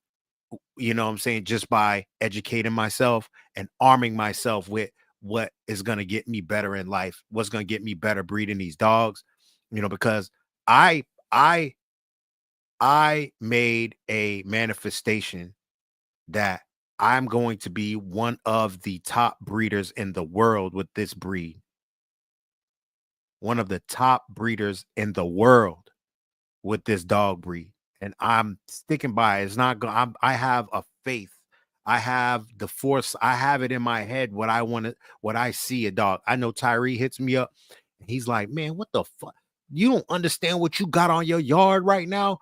Bro, I see something totally different in my head, man. I see something that is just a different dog, like my brain that I want to create, and I don't want to get off of that, and I want to help people within the community to. I don't want to just do it by myself. I want to take y'all with me. I want y'all to do the same thing. I want everybody within this American bully diaspora to make this breed great, man. I want this breed to be the top breed where we're undeniable, where we don't need no UKC or we don't need no AKC. We don't need none of that shit. You know what I'm saying? Because these dogs will stand on their own. That's what I believe. So that's why we have these conversations about um creating a bloodline and following the blueprint of what Robert Lee was just talking about. We don't need to recreate the wheel. We don't need to recreate the wheel. It's been created for us. We just have to follow the blueprint of what these dogs are about. what the look. People separate the look and pedigree, and when you can have both, when you can have a dope ass pedigree and dope dogs all in one. When I mentioned, there was a comment in the chat. Oh, people ped chasing. What's wrong with ped chasing? What's wrong? There's nothing wrong with ped chasing as long as the dogs are following it. There's nothing wrong with it. There's nothing wrong with creating a beautiful foundation with beautiful dogs. It's a story that you're telling. You are actually telling a story when people are looking at your pedigree and the dogs behind it. Anything you want to share before we jump off, Tyree? Nah. I'm I'm just taking everything in. Rob on camera stole the show today. Facts, man. He stole the show, man. Hey, let's give an applause for all of us in here. This is for all of us, man.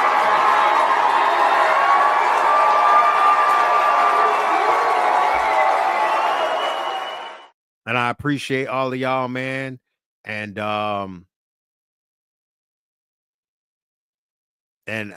that's about it, man. You know what I'm saying? And I want this program, this podcast to be so great. When you share it to somebody, they come back and say, "Damn, son, where'd you find this?" You know what I'm saying? For real. For real. So y'all stay blessed. Hey, I love y'all, man.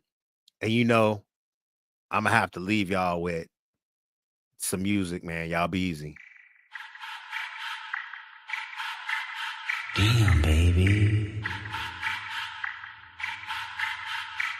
I like it. Damn. Hey now, say now, murder by my end. Big face Buddha, get my peace from within. Sending kites to all my dirties in the pen. Let the honorary walk for the win, for the win. You crash out, then you better break the backboard. I got friends hoping that they make the tabloids. You know the last one figure, he was Magneto. You play God, you gon' get what you asked for. We got the same 24, what you mad for? I put a square on his back like I'm Jack Dorsey. It's high beams if I make a public appearance. Go back to hiding cause I'm not too friendly with niggas. 1,000, 2, 1,004. The black Noah, I just strangled me a goat. I walked in with a therapeutic flow. Put a few hundred up, let him go, let him go. Hey now, say now. Hey now, say now. Hey now, say now. Hey now, say now. Hey now, say now, murder by my end. Big face Buddha, get my peace from within. Sending kites to all my dirties in the pen. Let the honorary walk for the win, for the win. Hey now, say now. Hey now, say now. Hey now, say now. Hey now, say now. Hey now, say now, I done slid on a back street. Heavy on the Parmesan, everyday tax season. What the fuck you wearing, bro? It's tacky. Niggas laying on their deathbed trying to match me. Oh my god, I'm about to do the fool. They be screaming out P, but they resume is boof. Switch both lanes, the engine sound like the zoo. Need a fee just to breathe, bitch, I can talk to you. Mr. Ben Frank murderer, Mr. I ain't heard of ya. Golf strings back to back, flying through the turbulence. Who is he? Free lunch, craft services. Throw your ass out this rental if I smell nervousness. Hey now, say now, let me pop my shit. Water down my wrist, I'm around my bitch. It's a green light, don't get out of bounds, I'm a blitz. It's a bird, it's a plane, no, it's all blue strips, nigga. Wow. Hey now, say now. Hey now, say now. Hey now, say now. Hey now, say now. I'm way too important. I'm way too important. I'm way too important to ever let you slide on me again. Starting to see spaceships on Rosecrans.